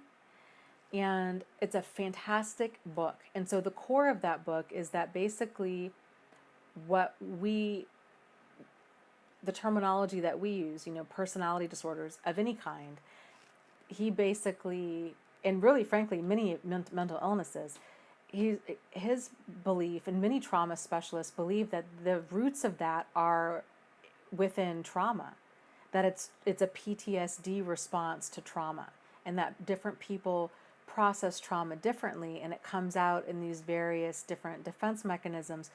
So narcissism being more of the fight defense mechanism. Then there's, fawn and flight, and so you got fight, flight, fawn, and freeze are the four primary defense mechanisms that human beings have. And then when we're kind of locked into that defense mechanism, as we age, as we get older, then our personality starts developing around this defense mechanism. Fascinating stuff. And I think he's absolutely right on. So, and I think too, kind of the added validation of that is when we realize if it's a personality that's developed around the defense mechanism, for a person to change that is going to require an awful lot of continual work, because they're going to have to soften that defense mechanism. They're going to have to replace it with a more, constructive method of coping. They're going to have to relearn a lot of different skills. They're going to have the self-awareness where they're continually checking in with themselves and being emotionally available within themselves to realize kind of what's going on. How am I feeling? Is this a trigger? How do I handle this? What's an appropriate way to handle this? There's a lot of components at play. So I so want you to read that book because I think it would be a really great discussion. So that's another question, actually, while we are on it, has to do with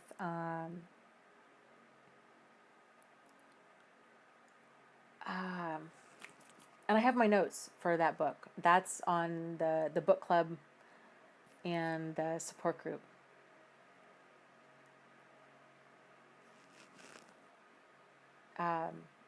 If you want to just read my notes on that, if you've seen my notes, I take really extensive notes.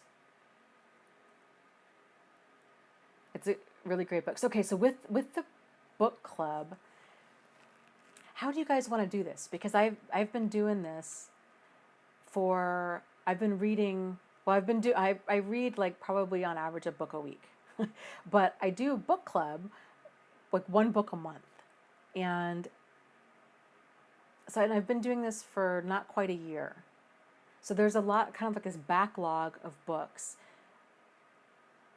How, I guess, let me know in the chat or in the comments or somehow how, because we could still do the live streams on these previous books, but I want to give people a chance to potentially read them. So I don't know how that would work if I've already read them and done the notes and all that. So I don't know. Think about that. Nothing pops to my mind right away, but I'm open to ideas.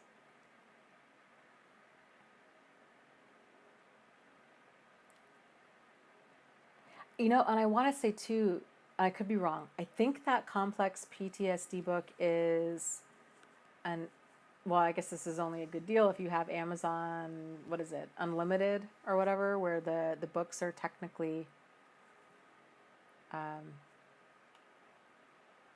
like they're free if you're on Amazon Unlimited.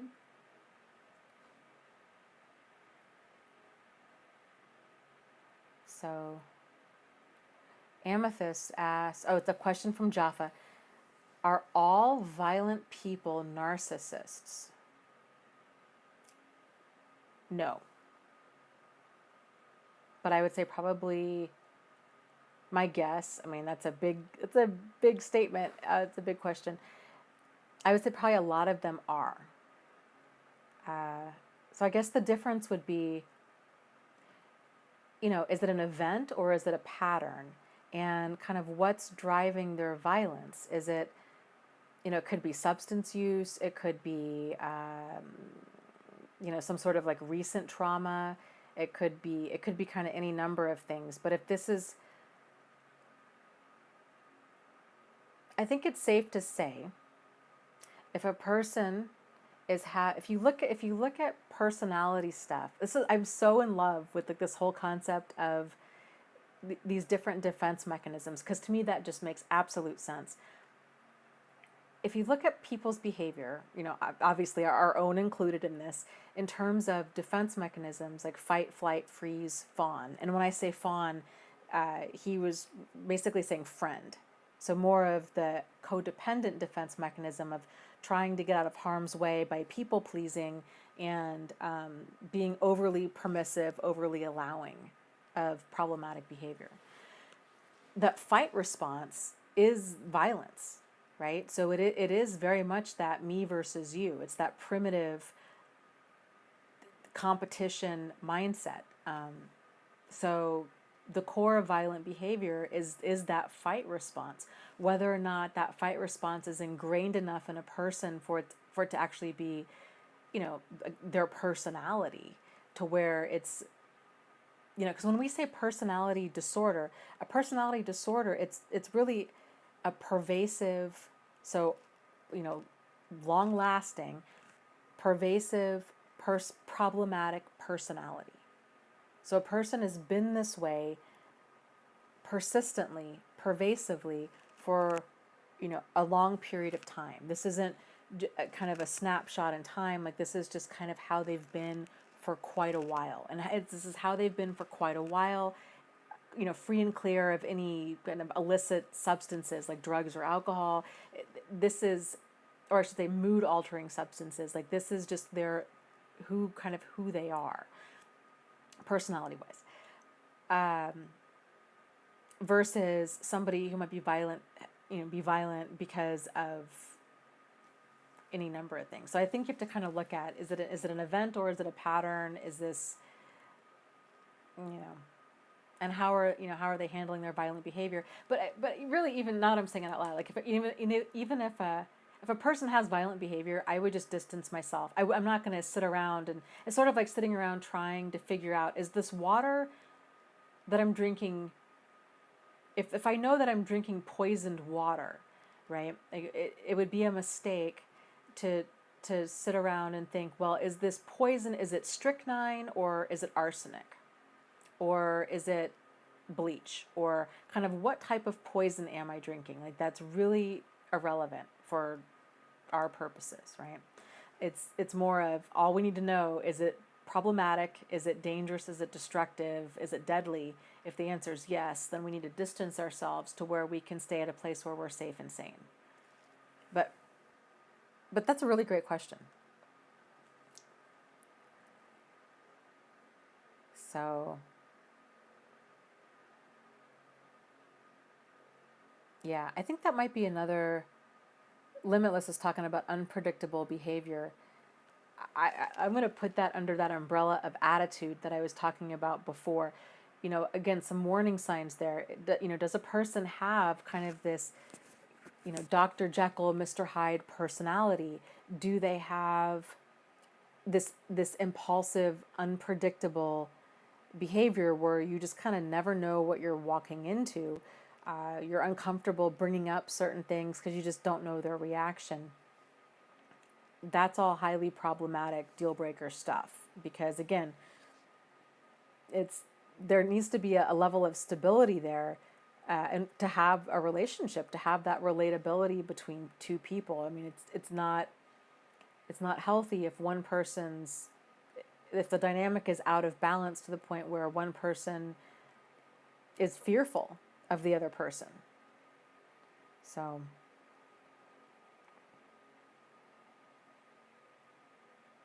Ariana says, any tips on getting through the discard phase where the narcissist has moved on, met the love of his life, and acts like our 7-year relationship didn't mean a thing? Or how to get your own power back? So, Postmodern saying, Ariana, have you read Psychopath Free?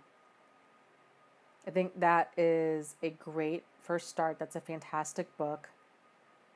Kat is saying, Ariana, no contact, grieve for the loss and for what you thought was a real relationship, and then try to move on with your life.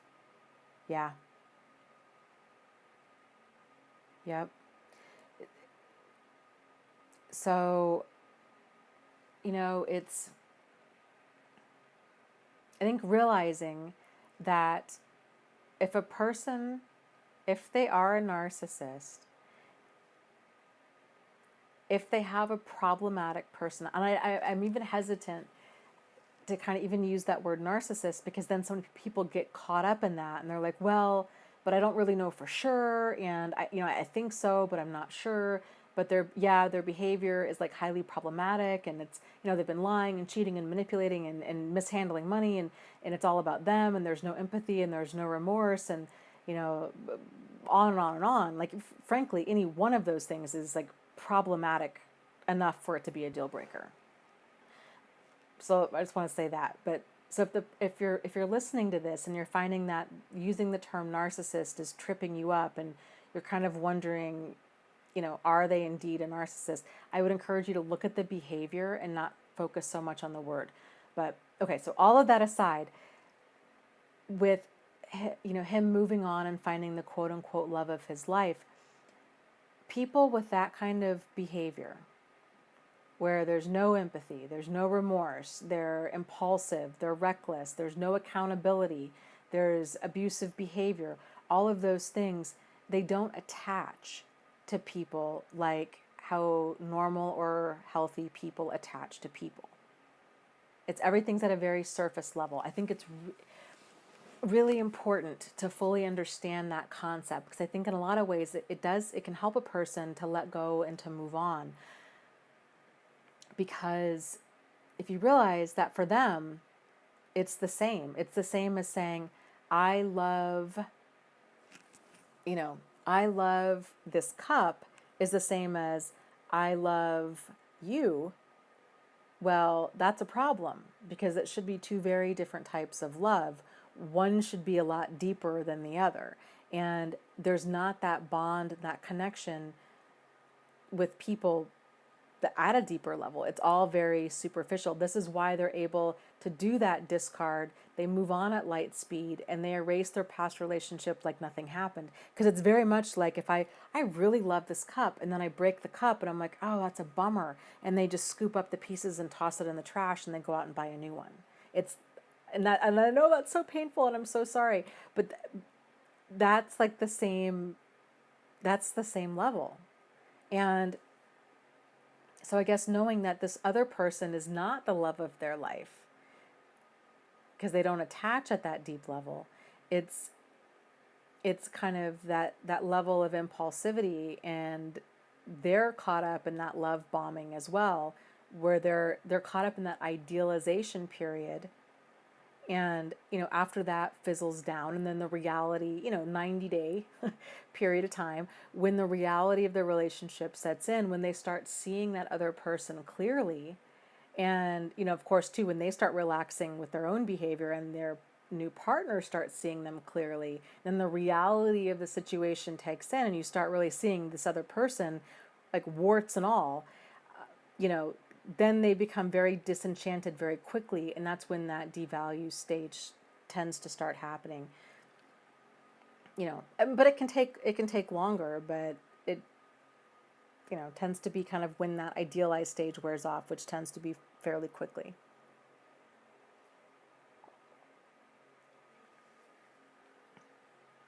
Bill says, that was a great analogy, Dana. I was the broken cup. Yes, as was I. Yeah, it's totally it, Cecilia. Where Eric tells Donna he loves her, and she says, I love cake. She's talking about an episode of I forget the TV show, but yeah. Oh, of that 70s show. Yes, thank you. Yes.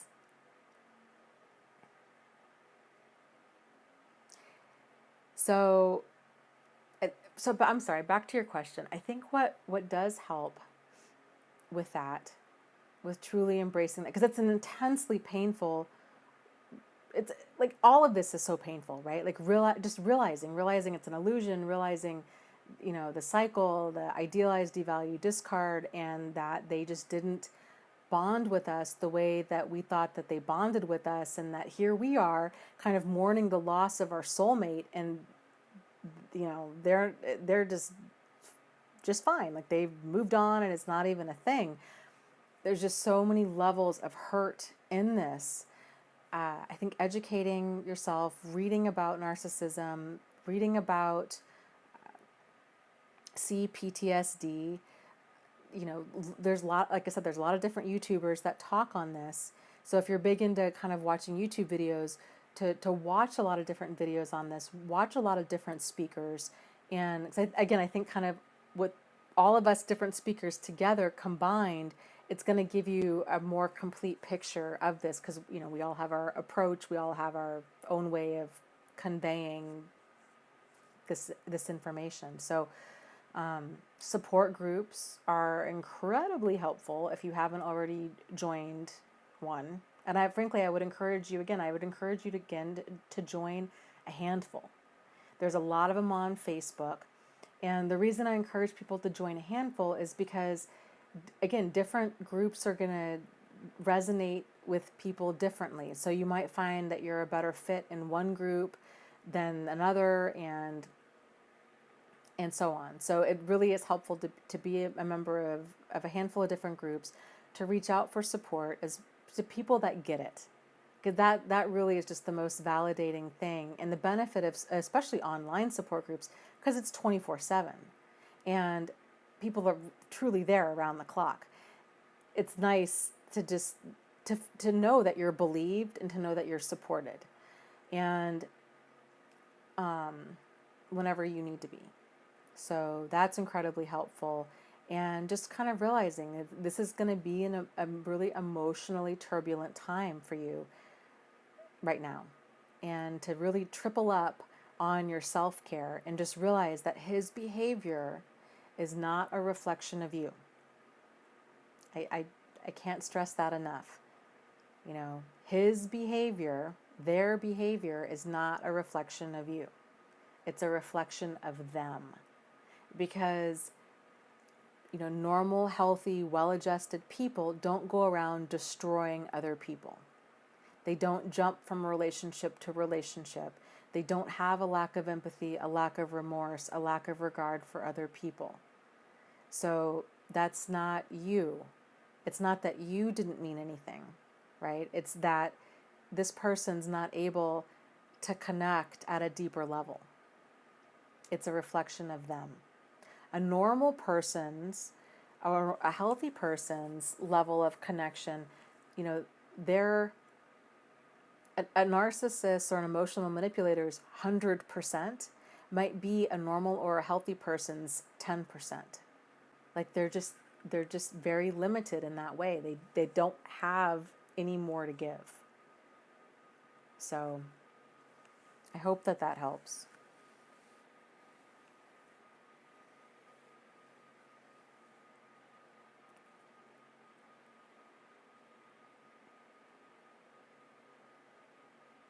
Brittany is talking about her mother being the narcissist that she's recovering from. And she said, I realized I was always alone growing up.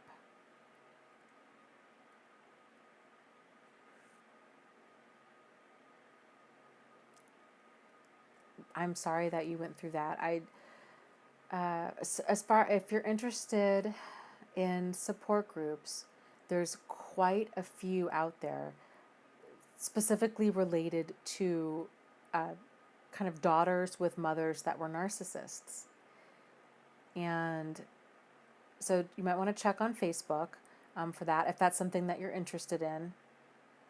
And, you might want to, I would encourage you to join some different support groups. If you're interested in joining a book club, or just even being part of the discussion, like you don't need to buy the book, you don't even need to read my notes or any of that. If you just want to be a part of the discussion, there's a book that we're reading, I think it's next month.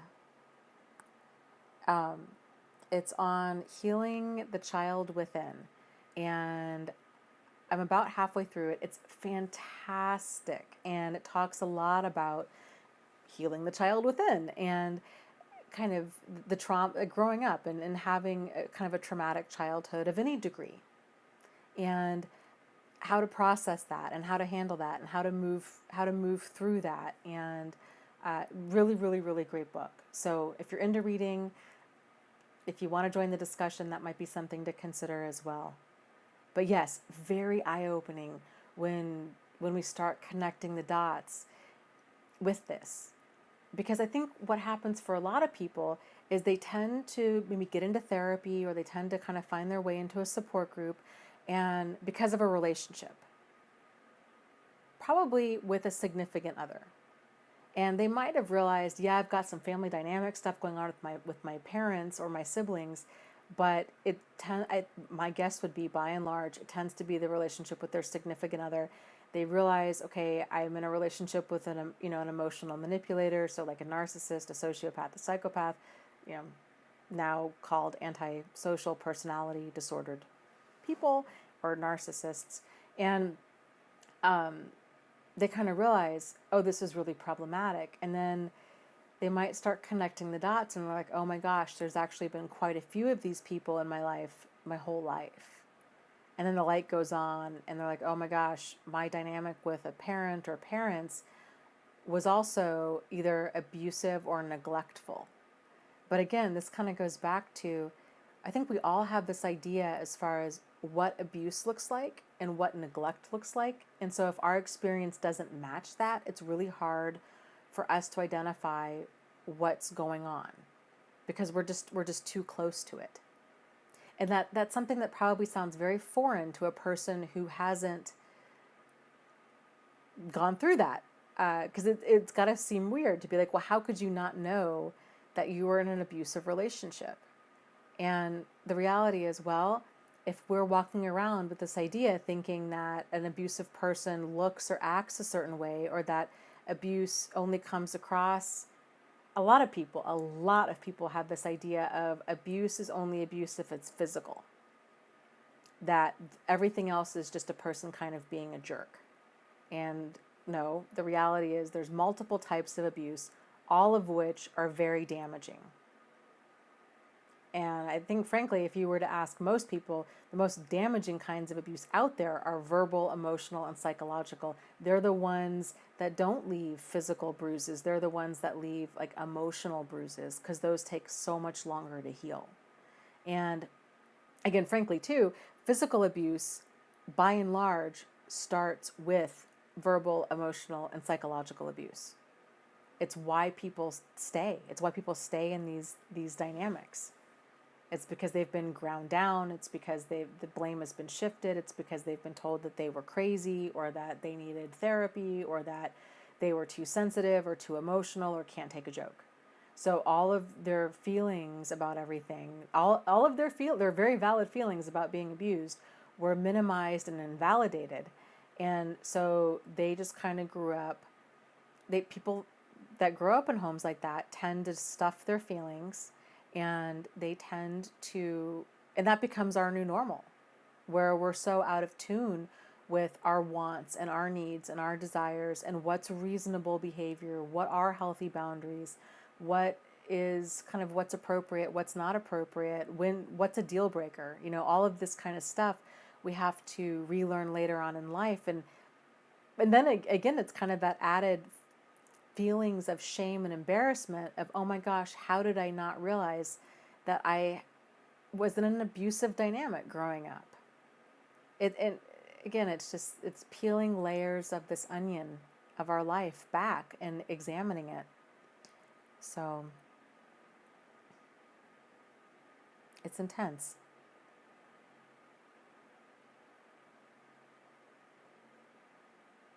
Oh, Elise says, I'm embarrassed. My ex-narcissist sent an email today, and my wounded inner child got so excited to hear from him. I ended up giving a short reply and broke my 3.5 months of no contact. Well, you know what though, Elise? I think sometimes that kind of experience is exactly what we need to have happen, and because it sounds like you had a ton of insights that happened. I mean, you're an incredibly insightful woman, so it's that realization of, okay, you know what, my inner child was excited by this, and this is what happened, and now I'm bummed. And I mean, like, you're able to see, and you're able to see it for what it is. And he tried to reopen contact, and you fell for it. And then kind of asking, okay, well, why, like, why was that, why was that a potential hook for me? And trying to get that clarity, because all that means, whenever we kind of, like, quote unquote relapse, right? And we fall for it, and we get tangled up in it again, is probably a better way to say that. When we get tangled up in it again, it's just, we just have to go around that mountain one more time. And it's because there's still stuff there that we need to work through, and lessons that we still need to learn.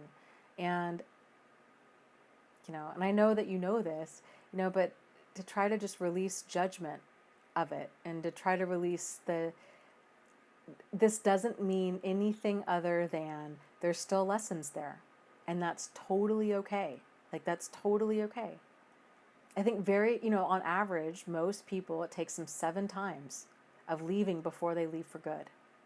And this is why, because all of this stuff, it's so deep. Like you said, so much of this is inner child stuff. So it takes a lot of digging to get down to that and figure out what's compelling us to do this. What need are we trying to fill? What need was this person meeting in our life? And how can I better prepare myself for this next time? So if this does happen, that I can handle it in a way that I want to handle it in, and not in a reactive kind of way. So,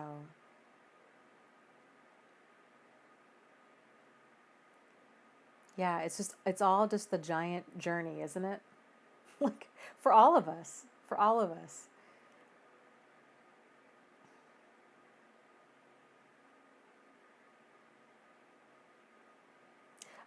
Lynn asks, what is the name of the inner child book that the book club is going to read? It is called, it's an older book. It's like way older. And it's called I want to say it's called Healing the Child Within. And let me grab my phone, and I will, let me see here.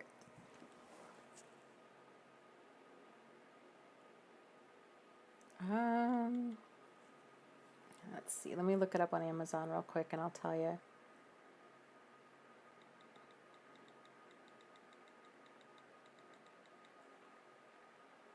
Okay. It's called Healing the Child Within by Charles L. Whitfield, MD. And it's, like I said, it's been really, really good so far. So, and let me see. It's on Amazon. There's links to it on my website. If you go to the support group, and there's a book in the right-hand column, there's links to the next few books that we're set to read on there. And let me see how much it is on Amazon. It's about $10 on Kindle, $11 on paperback. Because it's so old, you really might be able to get it at the library if you order it. And they have new and used ones from $4. So I'm trying to get to the place, I tell you, all of this is such a learning curve for me. Like, it doesn't end. But what I would like to do with the book club too is to, like, pick books as like at least 3 or 4 months out, so people have a chance if they want to order them through the library or they want to order them through Amazon, like a paperback book, that they'll have a chance to actually get them and then read them. So that's kind of the goal. And maybe I could even sit down and try to do even 6 months or so books at a time. I don't know. It's like I said, it's all a learning curve. All of this stuff just kind of tends to take its own shape as I go, is what I'm finding. Yes, people are talking about relationships and somebody had asked a question. It was a really great question about is it possible to have a healthy relationship with an alpha male? I think that it is, and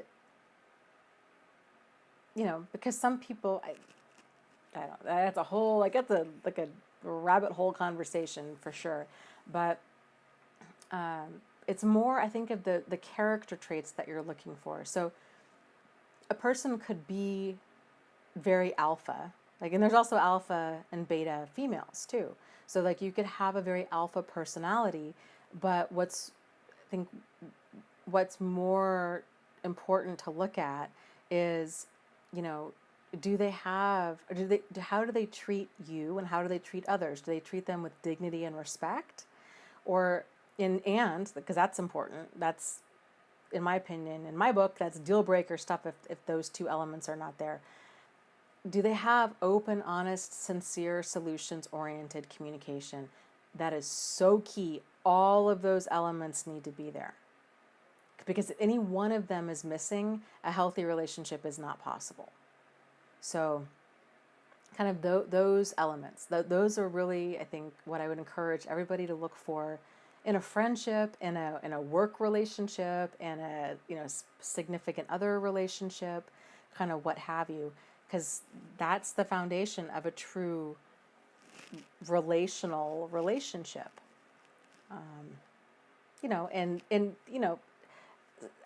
Some alpha men have that, and some alpha females have that, and some betas don't, and some beta alphas, some beta men and beta women have that, and some don't. So just because a person's more of that beta personality doesn't mean that they're going to be, capable of dignity and respect and open, honest, sincere, solutions-oriented communication. So it's that core behavior that you're really screening for.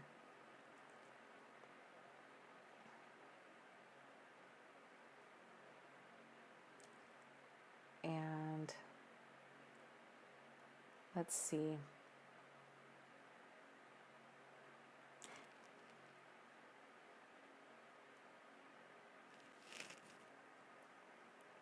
Let me scroll up.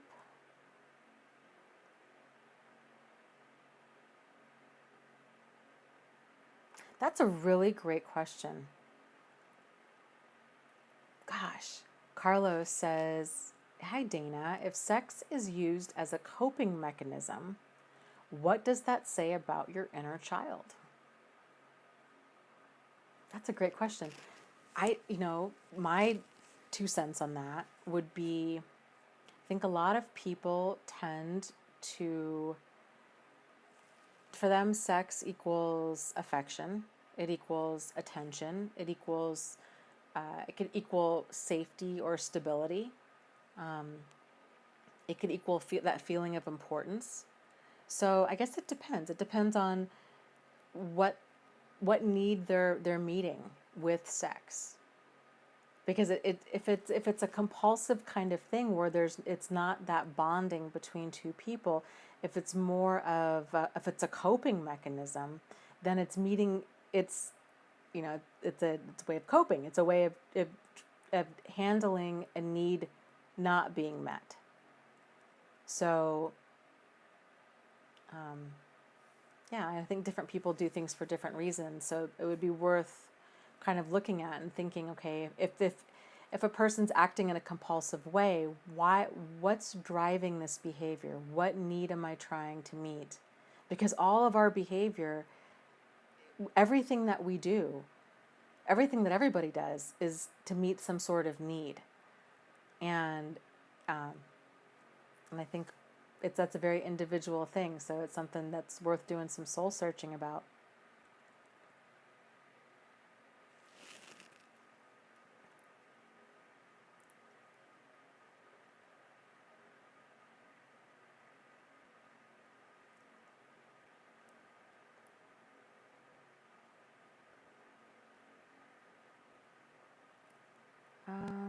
Let's see here.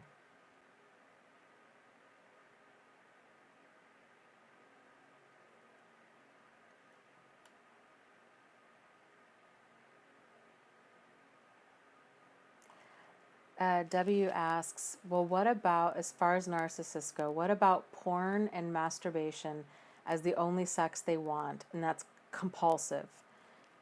What need could they possibly be trying to meet with that? I think it depends, but my guess would be that it's that instant gratification, and it's just that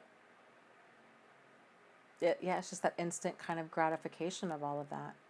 So, I think sex addiction tends to be very common for narcissists and other types of emotional manipulators. I think really my guess would be any type of coping behavior would be common with them. Any type of like impulsive, dangerous, reckless, destructive behavior, because it's just, they tend to not have that like authentic self there. So it's they're perpetually just in this scramble. It's not, oftentimes it's really not thought through. It's always to try to get these kind of basic needs met of, kind of whatever, like money or sex or transportation or public image or social status or, kind of what have you. It just tends to not be very thought through.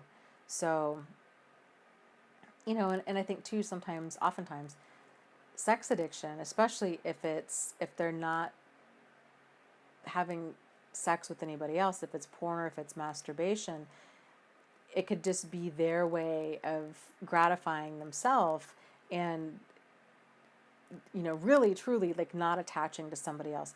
And it can be very common. I've heard this from a lot of people where their emotional manipulator partner is withholding, like they're withholding sex, they're withholding affection. And frankly, that's abusive, because there's a difference, monogamy should not equal celibacy.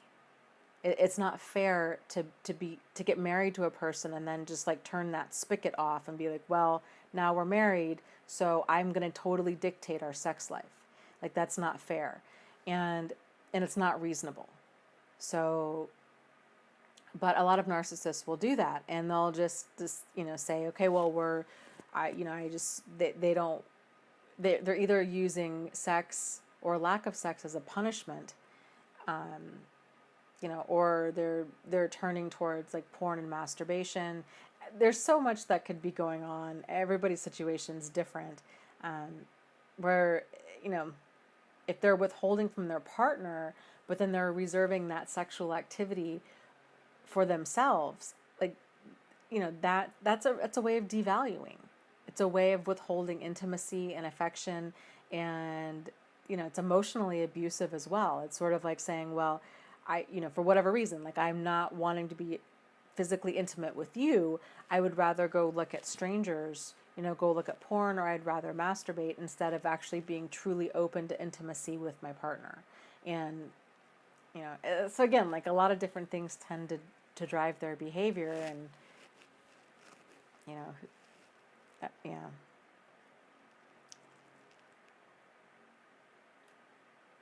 Evie says, I couldn't have sex after I lost trust.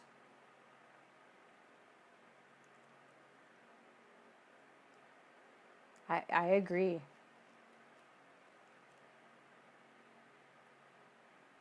That's, Carmela asks, Dana, can sex addiction develop if a narcissist was molested as a youth? Oh, I'm sure. I think anybody, it's amazing, like our unprocessed traumas in our life, how that stuff tends to come out as we get older. Because if it's not fully, like, if it's never been fully dealt with, then it comes out in all of these like maladaptive kind of ways where we tend to reenact, sometimes literally, these same types of like destructive dynamics. And it could be, I mean, a person, if they were molested or raped and now they've developed this kind of sex addiction, it could be their kind of a skewed way of them trying to regain power and control over their own body, over their own sexuality, over, over another person, being like, okay, well, I'm gonna have sex with this person, but it's gonna be on my terms. There's so many different dynamics at play. It could be them feeling the need that that's their way of trying to regain self control, self esteem. It could be low feelings of self worth, feeling like they really want that closeness, but they're not comfortable in a relationship, so they're more comfortable with casual sex, with one night stands, those kinds of things, because it's a way for them to have that physical human connection, but it's in an emotionally distant way where it's on their terms and they know that they're not going to get emotionally invested. So yeah, there could just be, it's so tragic how there's just so much trauma that people go through, and all of the different ways that we try to cope with it, um, and how often, I think it's more often than not, like it just goes unprocessed, and the damage that it does to a person's life, because it really can keep a person from kind of living their purpose, because they're so caught up in all of these coping mechanisms of trying to just cope with trauma, a lot of times that happened decades ago.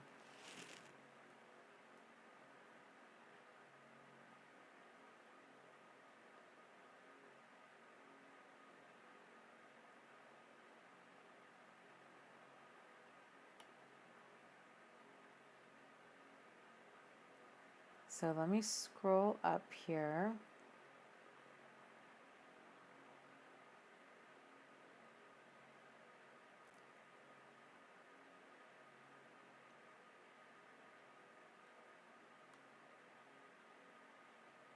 Um,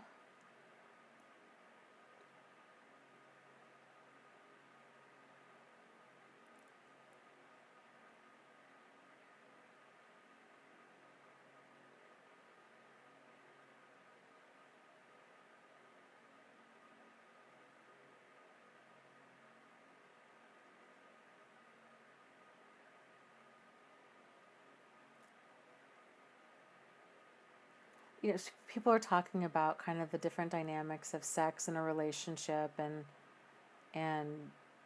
a partner demanding sex or saying that you owe me sex, these kinds of things, and that's for sure like not a healthy dynamic there.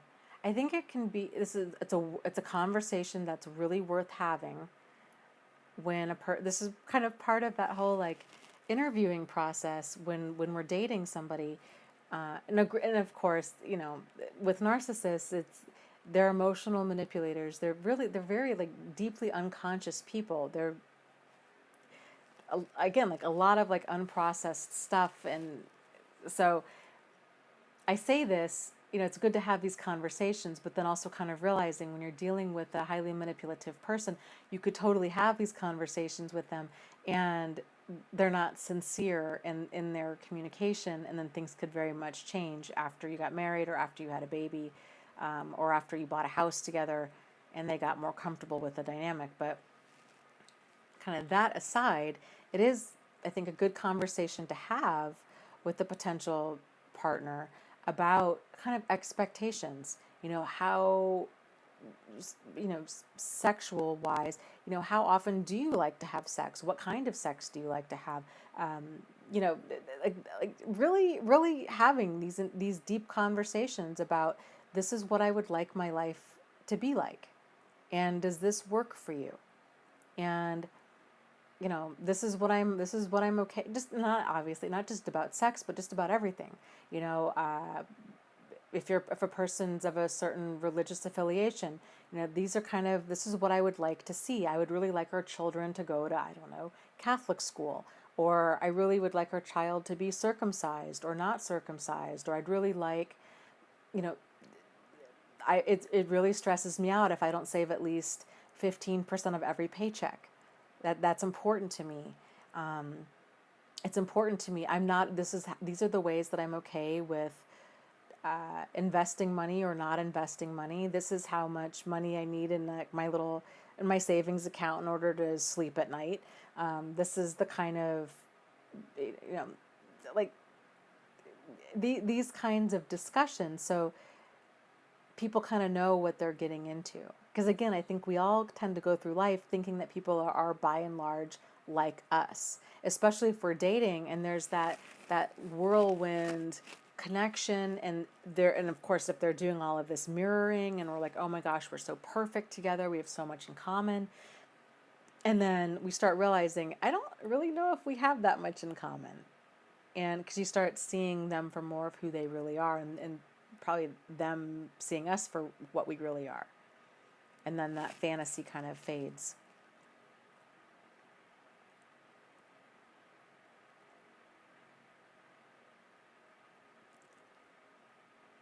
So that's a great question. W asks, how do we know when they are lying? Well, I think sometimes, I think oftentimes we kind of sense that somebody's not being truthful. It's that gut instinct about things. But some liars are really good liars, and it takes time for the truth to surface. So I think all any of us can do is, if there's some squirrely behavior going on, I guess realizing that squirrely behavior is problematic enough that we don't need to dig and dig and dig to find out if they're actually lying. Because again, a normal person in a normal relationship isn't going to make their partner feel insecure. They're not going to have squirrely behavior. They're going to be pretty even keel. You're going to know what to expect. They're going to kind of, what you see is what you get. There's not these hot and cold cycles. There's not this emotional roller coaster. There's not Dr. Jekyll, Mr. Hyde. There's not, things are either really good or really bad. There's not squirrely behavior. There's none of that. There's that comfort level with that other person of, like you feel at ease around them. So I guess kind of aim for that feeling. And so if you're not feeling at ease around anybody, it's worth doing some more digging and kind of examining why that is. And then of course, if you were to ask them, yeah, that's a really great point too. Through the Looking Glass says, if you think they might be lying, they probably are. And I would agree. I mean, most of the time, we don't question things unless there's an issue. So, there's this saying out there that, confusion is one of the first signs of abuse. And the reason that we're confused, the reason that we're wondering, is because we're seeing something that we don't want to see. And so when that happens, that's like the first stage of cognitive dissonance there. So we're experiencing behavior that doesn't line up with what we think it should be or the action that we want to take. That's why we're confused, because we're having those two conflicting thoughts. And so if you find yourself wondering, is it me or is it them? Odds are it's them. Because if you think about, well, do I normally feel this way around other people? So this is a concept that's in that book, Psychopath Free, which is a fantastic book. That was also another one of our book club books. And in the book, he refers to this as brilliant. He refers to this concept as the constant. And a constant is somebody that you feel at ease around. So how I like to look at this is, so for example, my constant is my brother. He is, a nice guy. He's normal. He doesn't have squirrely behavior. He's just kind of what you see is what you get. He's just a good guy. If I encounter squirrely behavior from a guy, I ask myself, well, what would my brother do? Like, would he do that? How would he react to that? And if it's something that my brother wouldn't do, or if it's something that my brother would think is weird, if I were to forward him that text or tell him what was going on, I realize then it's weird.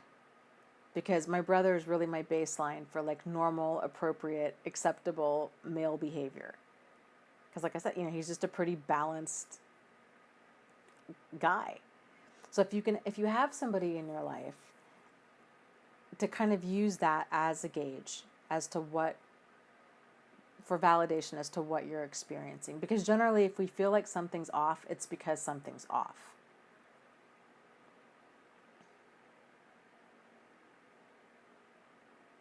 G. Marie says, I can't stop missing the old him or the false self. I can't be without that man. It's hard. It's hard to let go of that. Because that man is here's like where it gets like really weird, right? But that man, everything that you liked about him is really everything that you liked about you. How weird is that? But it's true. Because their false self is a mirror. Like they just mirror back to people. So everything that he pretended to be was all you. It was a lot of the qualities that you really liked within you. And I think one of the big kind of wake-up calls in all of this is we're not missing them, right? Like you very clearly made that distinction, which I think is fantastic. And that's okay. And it's okay. It's okay to miss him. It's okay to miss the false self.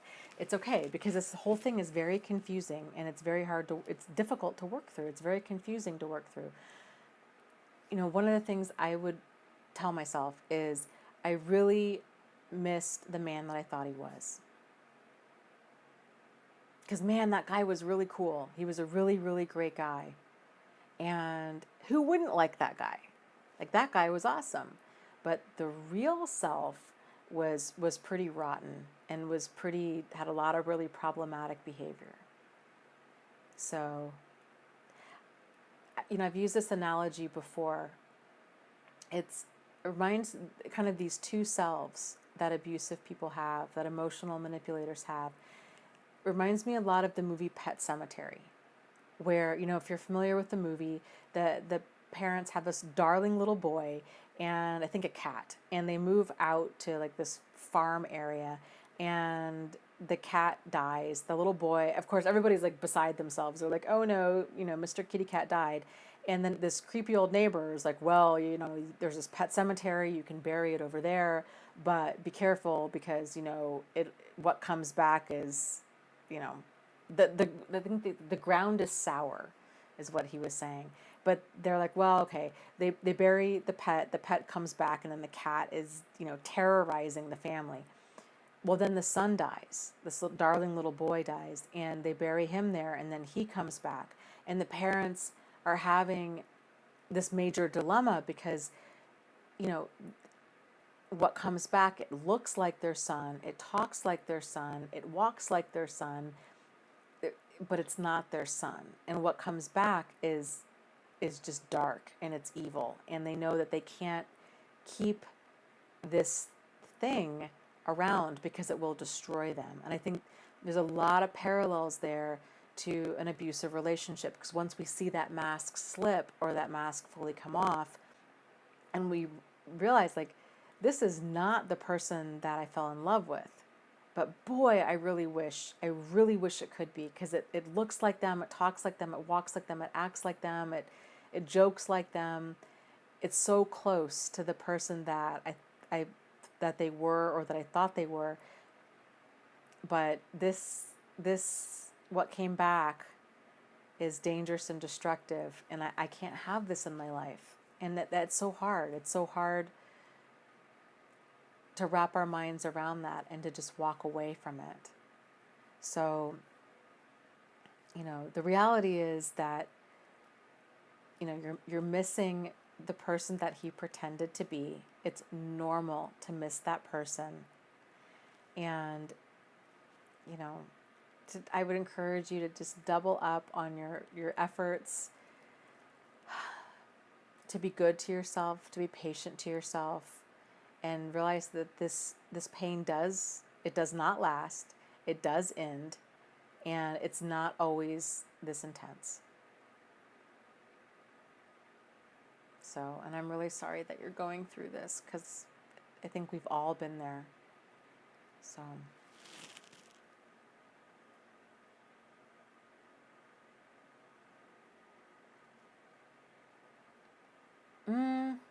what is the name there?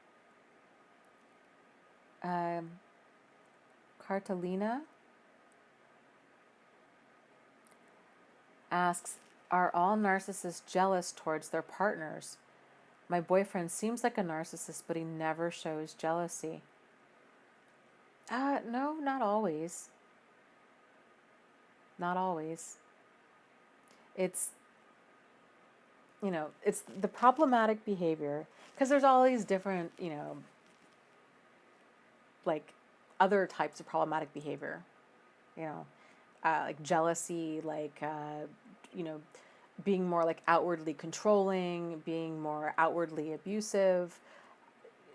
These sometimes a narcissist doesn't have a lot of that behavior. They have just a blinding degree of selfishness.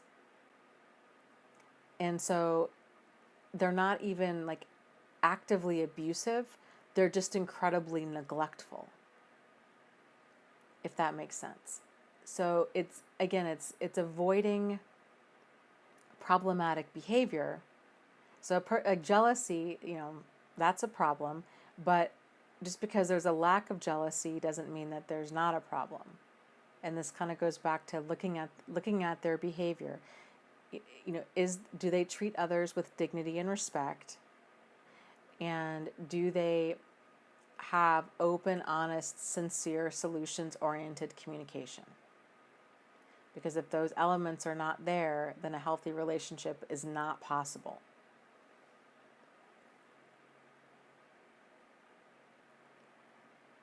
But everybody's experience is different. Yeah, Cecilia says they're like the T-1000 from Terminator. Yep.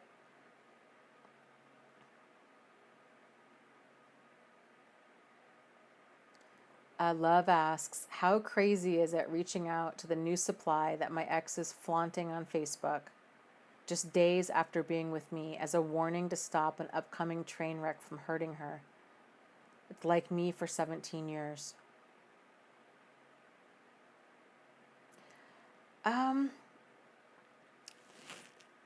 If you were to reach out to her, okay, Cecilia, yes, I love Terminator. Both of those movies are some of my favorite movies. But back to the reaching out to old supply. Here's the thing, because she's being love bombed. And she's probably, if she's never experienced a person like this before, it's going to come across as you're bitter, you're jaded. Keep in mind, he's going to be doing this whole smear campaign, and he's going to be telling her, you're bitter, you're jaded, you're jealous, or what have you. Things didn't work out between you two. You're having a hard time moving on. Whatever. if her action is going to be that she wants to stay in that relationship because the love bombing it feels so intense, it feels so real. If that soulmate connection is being established with her, she's going to have a hell of a time walking away from that, and she's probably not going to. She's going to want to hang on and see for herself if there's really problematic behavior, but keeping in mind that there's a very solid chance that the problematic behavior he has with her is going to be a little bit different, because narcissists tend to abuse people. Sometimes it's the same way, but sometimes it's different ways. It just depends. It depends on the emotional manipulator. And they kind of do whatever they feel they need to do in order to get and keep power and control over their target. So you could try reaching out to her if you were to do that. And of course, again, I would only do that if you're not putting yourself in harm's way. But if you are to reach out to her, I would definitely preface it in a way such as, I know you're probably not going to believe me, because I would not have believed anybody that had tried to warn me. But this man has two very different sides to himself, and and then kind of like whatever you feel comfortable sharing with her, and just say, I don't expect that you're going to leave him. I know that the love bombing, it creates a really intense soulmate connection. I know that it creates a whirlwind romance. I was with this person for 17 years. I rode that roller coaster. So I'm just telling you this because I don't want you to go through what I went through. And if you start seeing Dr. Jekyll and Mr. Hyde kind of behavior, if you start questioning your sanity, if you start, you might even want to go to YouTube and just look up narcissism. And if you're starting to question what's going on, and I just want you to have a heads up with that, because it took me a really long time to figure out what was going on, and then just leave it at that. So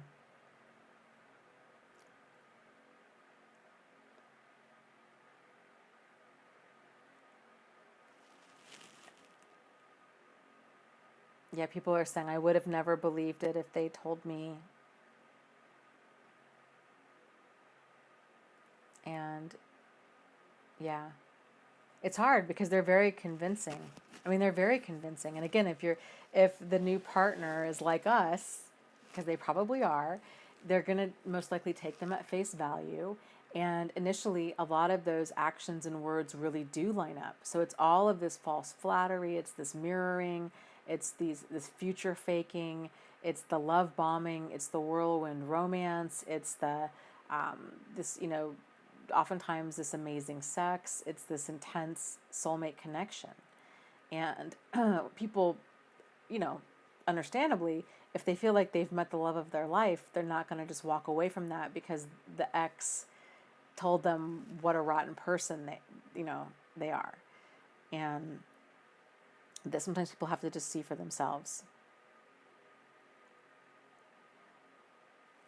So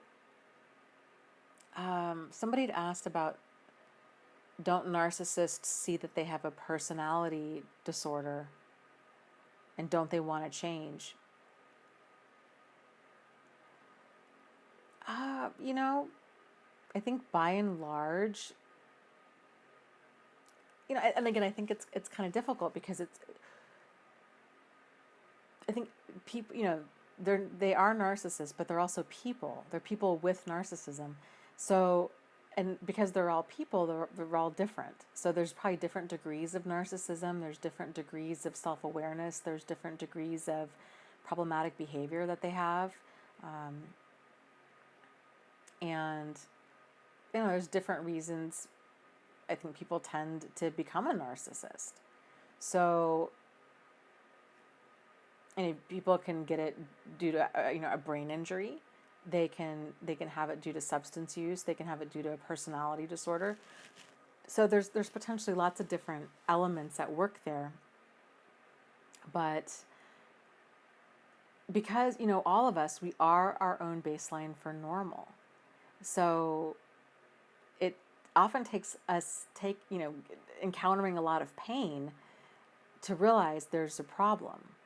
And that's kind of the blessing and the curse of pain, is it hurts, but it's designed to hurt because it's designed to wake us up and to say something's got to change, like this is not working.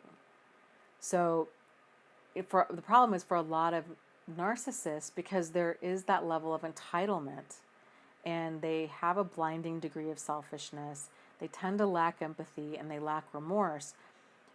All of those qualities combined, a person tends to feel entitled and justified in all of their behavior. So they might have problematic behavior, but any negative consequences they suffer at all, you know, a divorce, a job loss, kind of what have you, it's always somebody else's fault. So they very rarely look inward and think, you know, I must be the problem here. And if they do tend to look inward, it's, you know, it's a big part of their personality. So then they have to kind of go about relearning a lot of things, which would be hard. And frankly, I would be curious to see kind of what the studies, or if there have been studies on this. You know, there's something to be said for brain development as well. So, you know, different areas of the brain like empathy and remorse, if that's gone undeveloped for a person's whole life, their capacity for empathy or remorse isn't going to be what a normal person's capacity for empathy and remorse are. This kind of goes back to, you know, a narcissist, potentially a narcissist level, like their 100% might be a normal, quote unquote, normal or healthy person's 10%. And they just they just lack that capacity to connect and bond with other people at a deeper level. So, sad.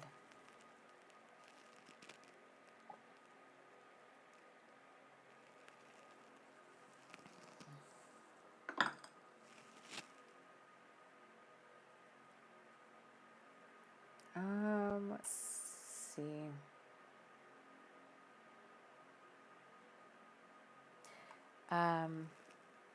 Okay, question here is, could you share some examples of triangulating? Yes. So another example, some examples of triangulating, I like to think of it as like pot stirring, because that tends to be maybe a better description of what it feels like. So you've got, you know, 3, maybe more people in a mix. So let's say, for example, you have a guy, you know, you've got, let's say, a husband and a wife and the husband's mistress. And the husband is saying, and I'm just using the man as the example because it's easier for me to think in that kind of a dynamic. But of course, you know, the problematic person can be any gender. You've got the narcissist who is telling, let's say his wife catches him cheating. And so he and his mistress knew he was married, but he was telling the mistress that his wife was abusive, that his wife was manipulative, that his wife is the problem, that she's been abusive to their child, and he's only staying with her because she would really try to just soak him for everything. And because she's so awful and terrible, that in here he's been trying to be a good father and just stay married to her until the children are grown and out of the house. And then he's going and telling the wife, oh, well, this other woman, she means nothing to me. She threw herself at me. It was, you know, and she's the problem. And so then now what happens is he's got these 2 other people, these 2 women that are now fighting over him, right? Because they each think that they're the problem instead of him. So that would be like one example of triangulating. Another example might be, let's say at work, you've got two other coworkers, and you've got one coworker that's talking about another coworker, and they're like, man, Jen, she really just takes credit. She just took credit for all of your work. I just can't even believe she did that. I mean, I never thought she was capable of doing that. And then the same coworker would go tell Jen, well, Dana just took a bunch of credit for your work, and now she's saying it was all her idea. Can you believe the nerve of her? And so they just kind of stir the pot, and then they sit back and they watch the pot just boil over, and they just enjoy.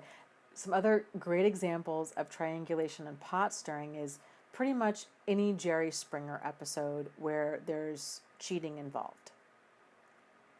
Because if you look at that, it always tends to be the focus is on the other person. It's not on their partner.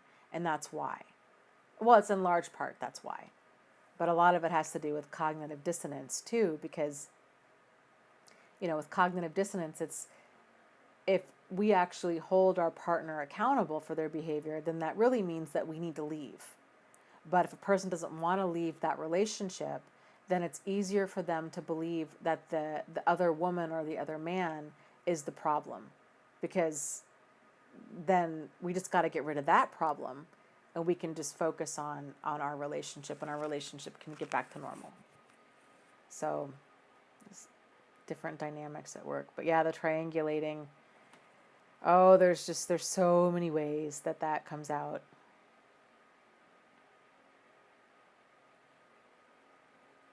Can come out with children.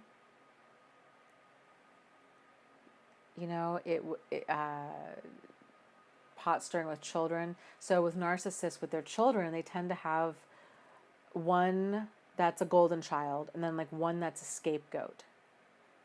And the golden child gets everything, the scapegoat gets nothing, the scapegoat gets blamed for everything, they get bullied, they get picked on, or any combination thereof. And they get ganged up on oftentimes, or parents in a divorce situation where they're pitting the child against one another. If you've got two parents that are, hurt and upset about their divorce, you've got maybe the father saying, oh, well, your mother's so overprotective. I would love to go spend time with you and take you out to the movies and take you to Disney World, but your mother won't let me. And so now the child is upset with the mother. And so it's just kind of, it's creating this wall, two people against one, of kind of however you want to dice up that dynamic. It's just stirring that pot.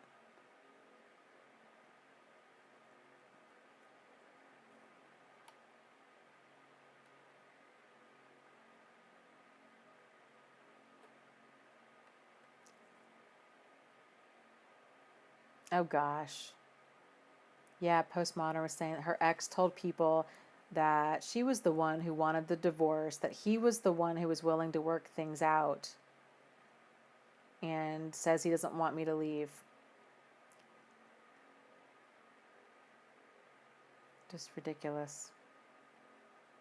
And their manipulations can just, they can just be so crazy making, where they can even, like, here's a weird example of triangulation that I just thought of, where they can triangulate, like, you and them, and then their behavior, where it creates this dynamic of it's me and you against my bad behavior.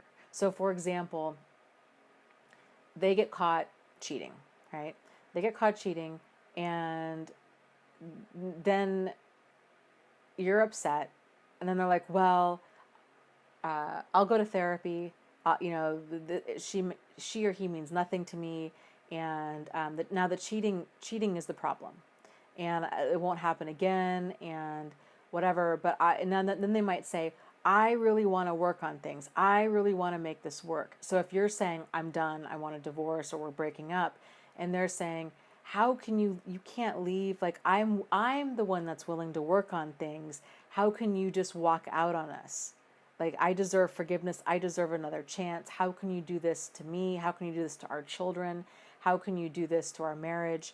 And then it's the creating that it's not me. It's not me that's the problem. It's this behavior that's the problem. It's my cheating that's the problem. So it's me and you against this issue that I have.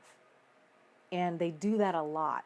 That's another very, very common thing that abusive people do. It's this whole dynamic of it's me and you against the world. Nobody else understands us. Your friends don't understand us. They're just jealous. Your family doesn't understand us because they've got issues. It's just me and you. Nobody else gets me like you. Me and you against the world.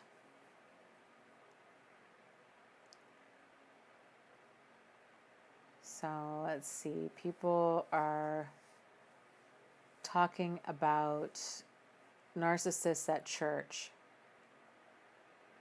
And that's a really great point. Carmela says, I now have lots of opinions on church people. Most are really dysfunctional or enablers. I would agree with that. And especially in the context of abusive behavior. Because church or any type of like religious anything is a narcissist's like ideal situation, especially if they're very charming, because it's a great way for them to come forward and be like, I have sinned, and to make this whole production about it. I have sinned. They're going to give this like sincere, insincere apology or accountability for their behavior to save their public image, to save their social status. But then it also creates a bunch of flying monkeys at church where you might have these really well-intentioned people that truly believe, I really believe that God can change anybody. And I believe that to some extent, but only if a person sincerely wants to change. And of course, manipulative people by and large don't.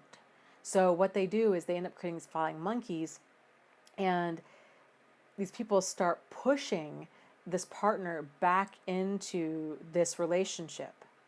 And then there's all this social pressure of, you need to really go back to this person. I can really tell when a person's sincere. This person is so sincere. They're crying. They're willing to do whatever it takes to make things work, and, give them another chance. And it's all about forgiveness. And, we're all, and it's just this, it messes with the person's mind on like epic proportions. And then not only that, but then they're not getting that validation or that support for the abuse, for what they've really gone through. And that other people in this religious atmosphere also have this high investment in keeping this couple together and seeing him change, because then it just kind of is this added confirmation for them that, yes, see, look at how powerful our God is, that he was able to change this awful sinner. And then they can create this success story out of it, which again, like, just serves to strengthen their faith. But again, all of this is most likely built on sand. It's all an illusion. It's all a manipulation in order for the manipulative person to suck their target back in. And I've seen this time and time and time again. It's incredibly frustrating. And I really wish, that's probably going to be on my list of things to do as far as like outreach goes, is to really talk to people that are in religious institutions about abuse.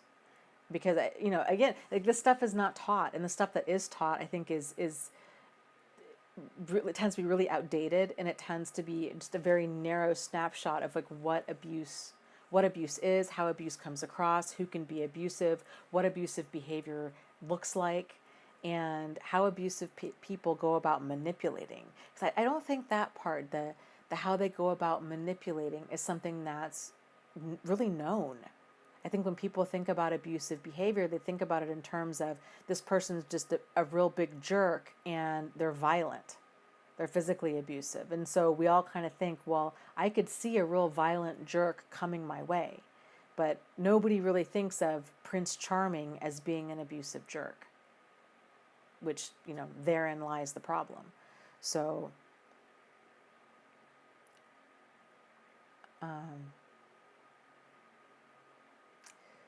yeah, it's a huge problem. Yes, Little Miss is talking about different kind of sayings out there. The whole kind of ride or die mentality, or stand by your man. And it's that kind of mentality of commitment at all cost. And you'll see this, and again, on the surface, this seems like a really valuable principle, guiding principle to live by, right? If we're going to be married to somebody, ideally, yes, commitment at all costs. We'll get through things together. The difference is, and this is what's so hard about abusive relationships, because it's sort of like trying to decipher the difference between gold and fool's gold, or a diamond and a cubic zirconia. Like, there's differences, but they can be really tough to spot them because they look an awful lot alike. So, in a relationship, this whole commitment at all cost, there's a difference between commitment and codependency. And with commitment, and here's the difference. So it's the attitude of, we've really gone through a lot together, meaning life has really thrown a lot our way. We've gone through illness, we've gone through deaths, we've gone through getting on the same page as a couple with how we're going to handle money, how we're going to raise children, these kinds of things. We're riding the waves of life together. We've gone through a lot together, versus being put through a lot by your partner. Big difference between the two.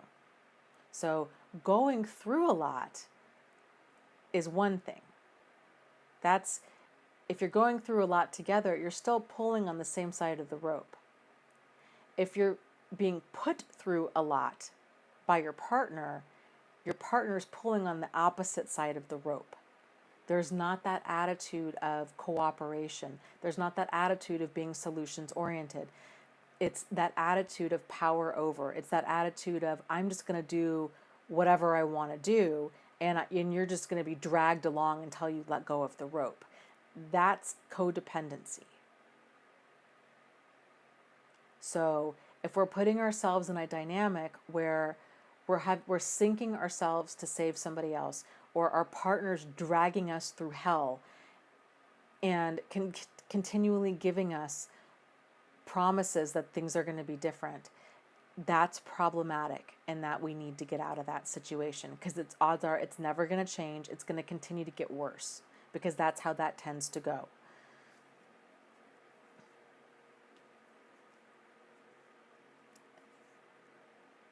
So Grizzly says, isn't everyone looking for a ride or die mate?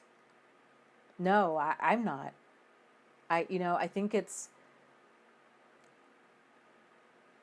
it's a two-way street, right? So if I expect a person if I'm screening them for how do they treat other people, is it with dignity? Is it with respect? Is it open, honest, sincere, solutions-oriented communication? I would want them to expect that from me as well. And if at any point I'm not giving that to them, if we have kind of these expectations, if our relationship has these expectations of how we're going to be treating each other, if something happens and I don't even know what, like if I become abusive, if I have a brain injury, if something happens where I become abusive and they're sinking themselves to save me, I would not want them to be in that situation because I love them. I would want them to be at a place where they're keeping themselves safe and sane.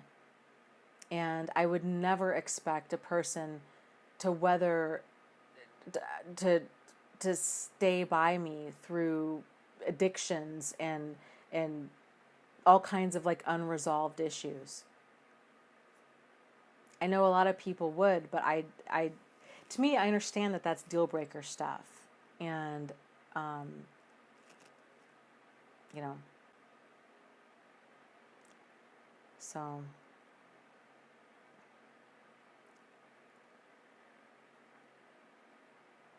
I agree. Postmodern is saying the only person that I'm ride or die for is my child because that's my responsibility.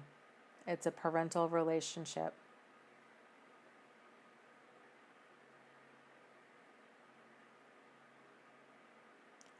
So, it's that,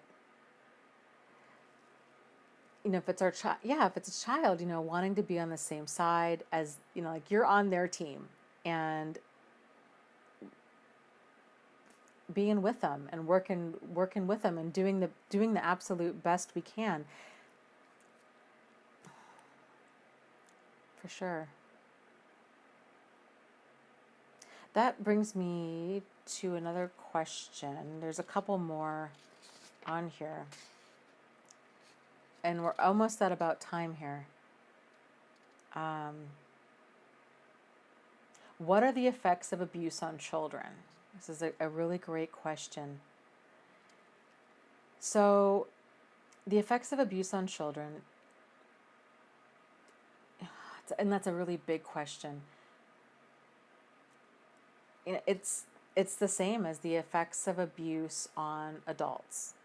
But children, oftentimes, can be even a more intense dynamic because they don't oftentimes have the option of going no contact, or if their home life is really traumatic or chaotic, it's a threat to their sense of stability and kind of their overall well-being because they're relying on both of their parents to provide for them.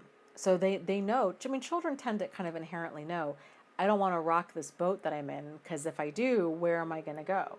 Like I might wind up living with somebody I don't want to live with. And even though my home life is bad, it's still what I know.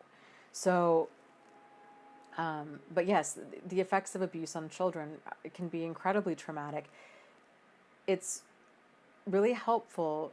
I really just am a huge believer. Everything really just goes back to having that open, honest, sincere, solutions-oriented communication. So if you've been in an abusive relationship and you have children, that means that your children have also been in an abusive relationship. And that they also have a lot of confusion and a lot of pain and a lot of anger and a lot of upset and a lot of unprocessed trauma. And so it's really important for us to, if we have children, to keep communication open with them and to realize that children,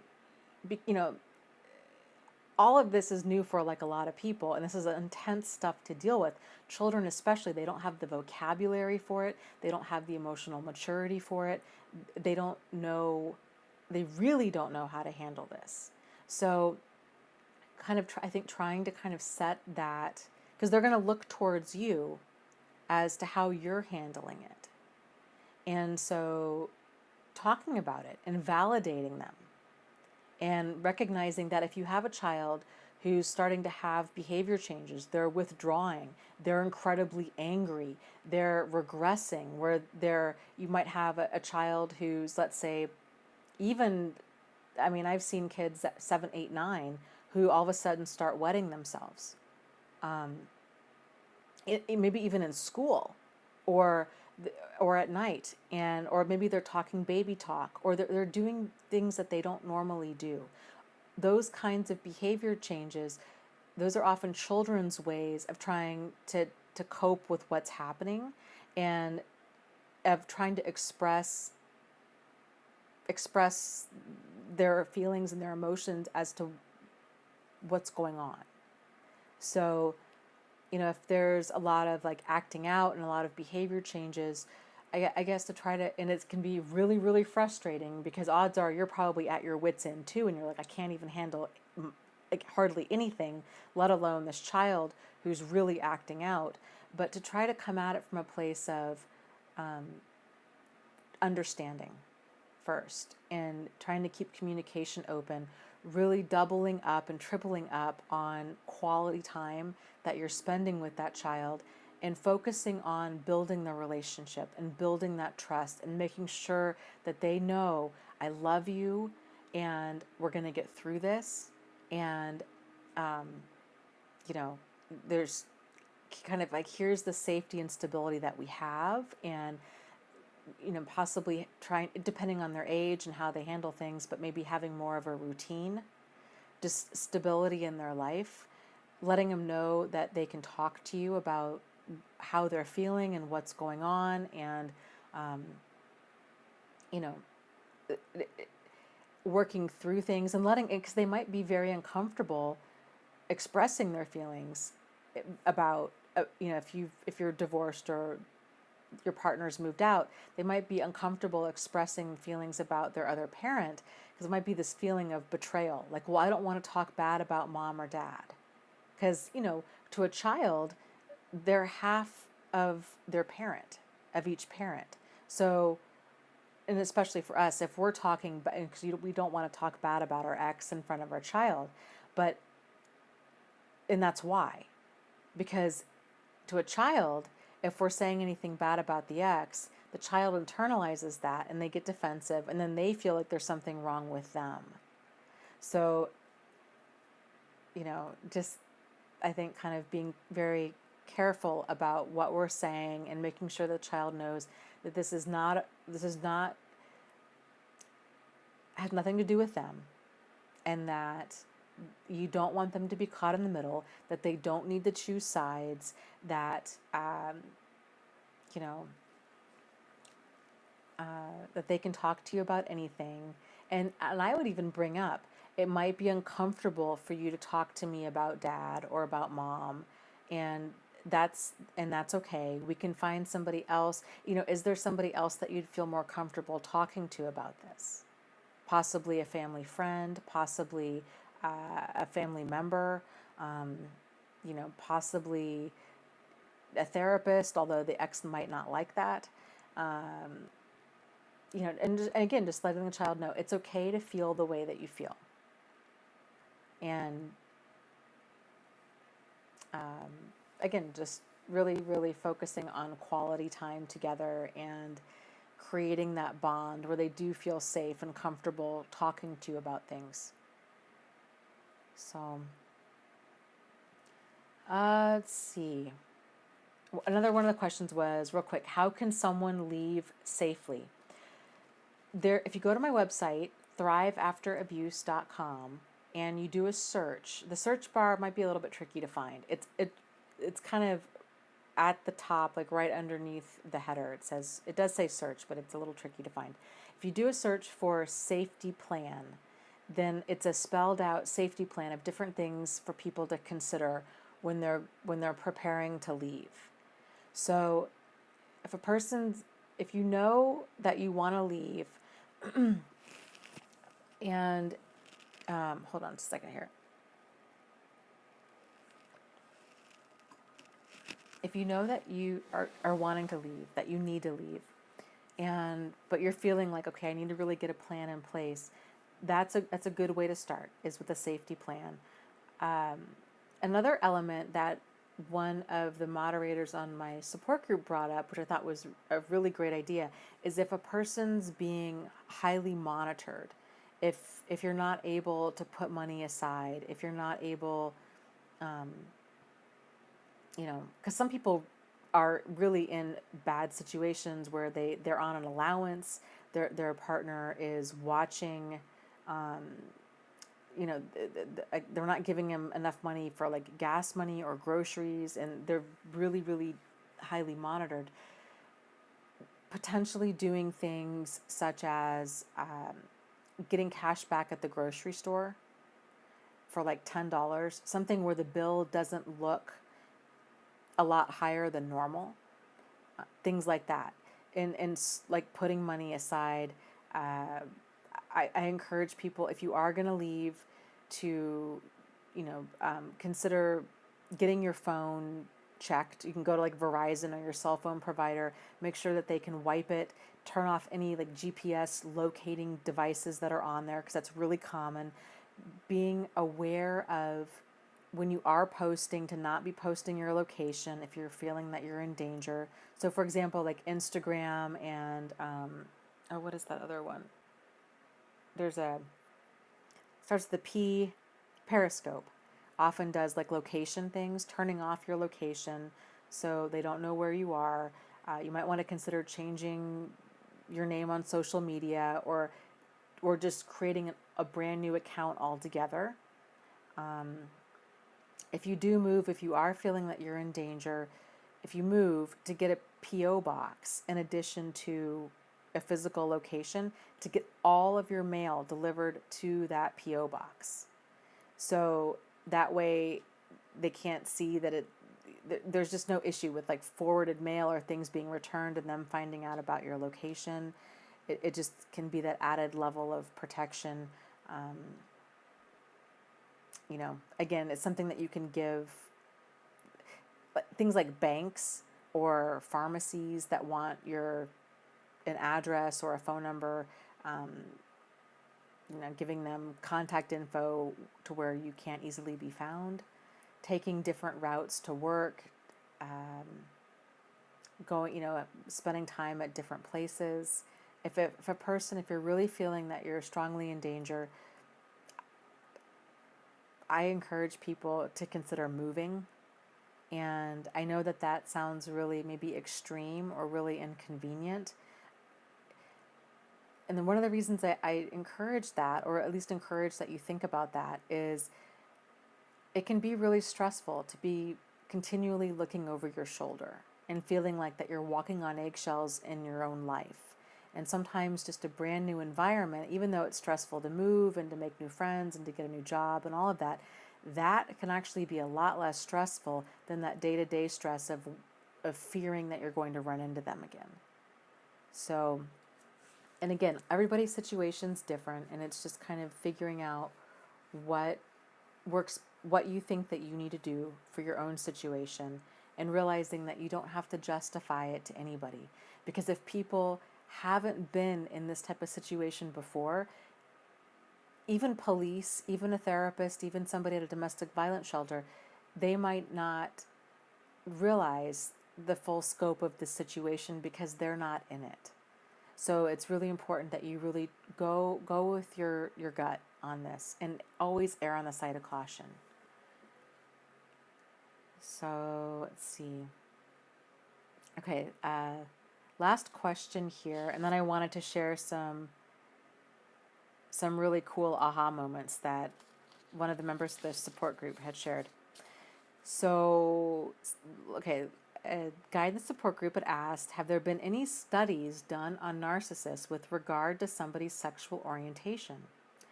My ex is a poorly aging gay man. And he says, I really think that's a special kind of evil. I think that he's just very difficult. Well, so a lot of narcissists, especially the ones that are, you know, what's kind of called the more like somatic, or the more, you know, body or physically oriented ones that are very focused on physical appearance, yes, aging can be incredibly traumatic for them, because it's that they're slowly losing kind of their hook. Like that was how they were able to gain sources of supply. So if they were the kind of person where they generally led with their sexuality, and they were able to manipulate and charm people because, you know, they were very seductive, and they were kind of able to sleep around, as you know, as they get older, as they lose that, then yes, they do tend to oftentimes become, you know, I say, you know, quote unquote difficult on like the more mild end of the spectrum, but more on a more major end, they can become incredibly more abusive, because they're losing power and control, because that was their way of kind of navigating life. So great question. As far as any formal studies done, I don't know of any, but I'll be curious to see if anybody does. So if you've ever heard of any studies about that, or studies that you think are interesting and worth passing on, let us know. Let us know down in the comments, and we'll go from there. So let me share some really cool aha moments from a gal in the support group. These are some aha moments she had. She says, it takes a long time to learn to love ourselves, because true love, the deepest, warmest, softest, safest, strongest, and most trustworthy kind of love, takes time. It takes time to learn to trust ourselves and to truly learn to love ourselves. But once we do, it's highly unlikely we're ever going to fall out of love with ourselves ever again. Second aha moment. We are terrified and scared to death to love ourselves because we are afraid it will mean we are a narcissist. But the opposite is true. Narcissists hate everybody, including themselves. And because they are ugly and empty inside, with no love for anyone, that is eventually what spills out of them and overflows onto others. And when a person is filled with love and joy, only love and joy will flow out of them. And I think that's so true. So real quick, because I know we're going kind of long here, I think I love this because so often people refer to narcissism as like kind of too much self-love, that they have this overflowing sense of self-love for themselves, and it's not. It's the exact opposite. There is no self-love. That's the problem. It's self-hate because they're empty. There's only that false self there. So there's no self-love because there is no self to love. I think it's a very important distinction. And yes, a lot of us, when we're coming out of these relationships and we think about self-love, I'm like, ooh, that might feel kind of uncomfortable and weird. Like, doesn't that kind of make us narcissistic if we love ourselves, if we put ourselves first? And that can feel really uncomfortable for us, especially if we're on more of that codependent side of the spectrum where we're so used to putting other people first and ourselves like way last. So let's see. She has a long list of all these aha moments, which is just fantastic.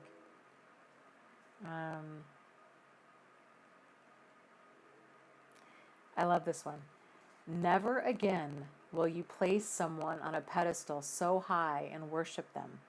Never again will you sacrifice your spirit for the sake of a tempting, beautiful package that looks like it is filled with all of the love you never got. Because you will not be starving anymore. The temptation will vanish like magic smoke in the air. In lean times, you will have enough love and joy to sustain yourself. And in joyful times, your love will be multiplied by other people who are like you and who are also filled with love and joy, and whose own excess love and joy overflows authentically onto others. So, actually, okay, one more aha moment, and then we'll call it a night. This was, a gal posted this in support group tonight. I flipping love this concept. Brilliant, brilliant, brilliant, brilliant. So, her concept is that of an accomplishment board. So some of you might be familiar with the concept of a vision board. So on a vision board, you cut out, which is fun. It's fun to do sometimes. But okay, so I'll explain here in a second. So a vision board is where you're cutting out images or you're writing words of things that you would want in your future. So it kind of gives a direction in which to head. However, and I think a vision really is important. You know, there's that Bible passage that I think is very accurate. It says, where there is no vision, people perish. And there's a lot of truth to that. However, if we're fresh out of an abusive relationship, creating a vision board of this kind of ideal life can feel very overwhelming and depressing and not inspiring at all. It can feel the exact opposite. So So she came up with the idea of an accomplishment board. And so on an accomplishment board, it's also like you do a poster board, that you get at Walgreens or Michael's or any of those places, and write on it things that you've been accomplishing. And it can be anything that you've accomplished. You took a shower that day. You were able to cry. Maybe anything that you view as an accomplishment. Maybe you cried 20 times that day and that was a huge accomplishment for you because you hadn't really cried yet. Or maybe you normally cry 30 times, but now today you only cried 25 times. Or maybe your accomplishment was you did your hair, or you made it to work okay, or you were able to you found yourself laughing at a joke. Kind of whatever your accomplishment is, put it on that board. And then kind of over time, it's just that added, you're building momentum. You're building momentum in that positive direction of, you know what, I can do this. I am doing this. Look at what I'm accomplishing. I'm doing such a great job. And it's great because it's acknowledging what's in the moment, and it's changing a lot of that self-talk, and it's that constant reminder of, yes, you can do this. You are doing this, and you're doing a great job. So love, love, love, love, love that concept. So that's what we got for tonight. And W says, I just laughed at that. Did you do your hair? Or that you did your hair? Because that's a good day for me these days. Yes, I hear you. And we have to celebrate those small victories because frankly, and at any given time, not just necessarily out of an abusive relationship, but just in general, because life is that. Life is these small moments. It's these small victories. And when we go through something traumatic, it can feel so overwhelming, and it can just kind of drown all of that out. So I just love that. It's a great way to start regaining our power and control by just acknowledging what we are doing right. And it's just a way to slowly start climbing out of that deep dark hole. So okay, that's what we got for tonight. And we do this every Wednesday night at 8:30 p.m. Eastern Standard Time. Runs for about 3 hours. We went long for tonight, but sometimes that happens. And if you guys want to kind of know more about my website or my support groups, my contact info is on YouTube. It's under the About tab. My website also has that info. It's thriveafterabuse.com.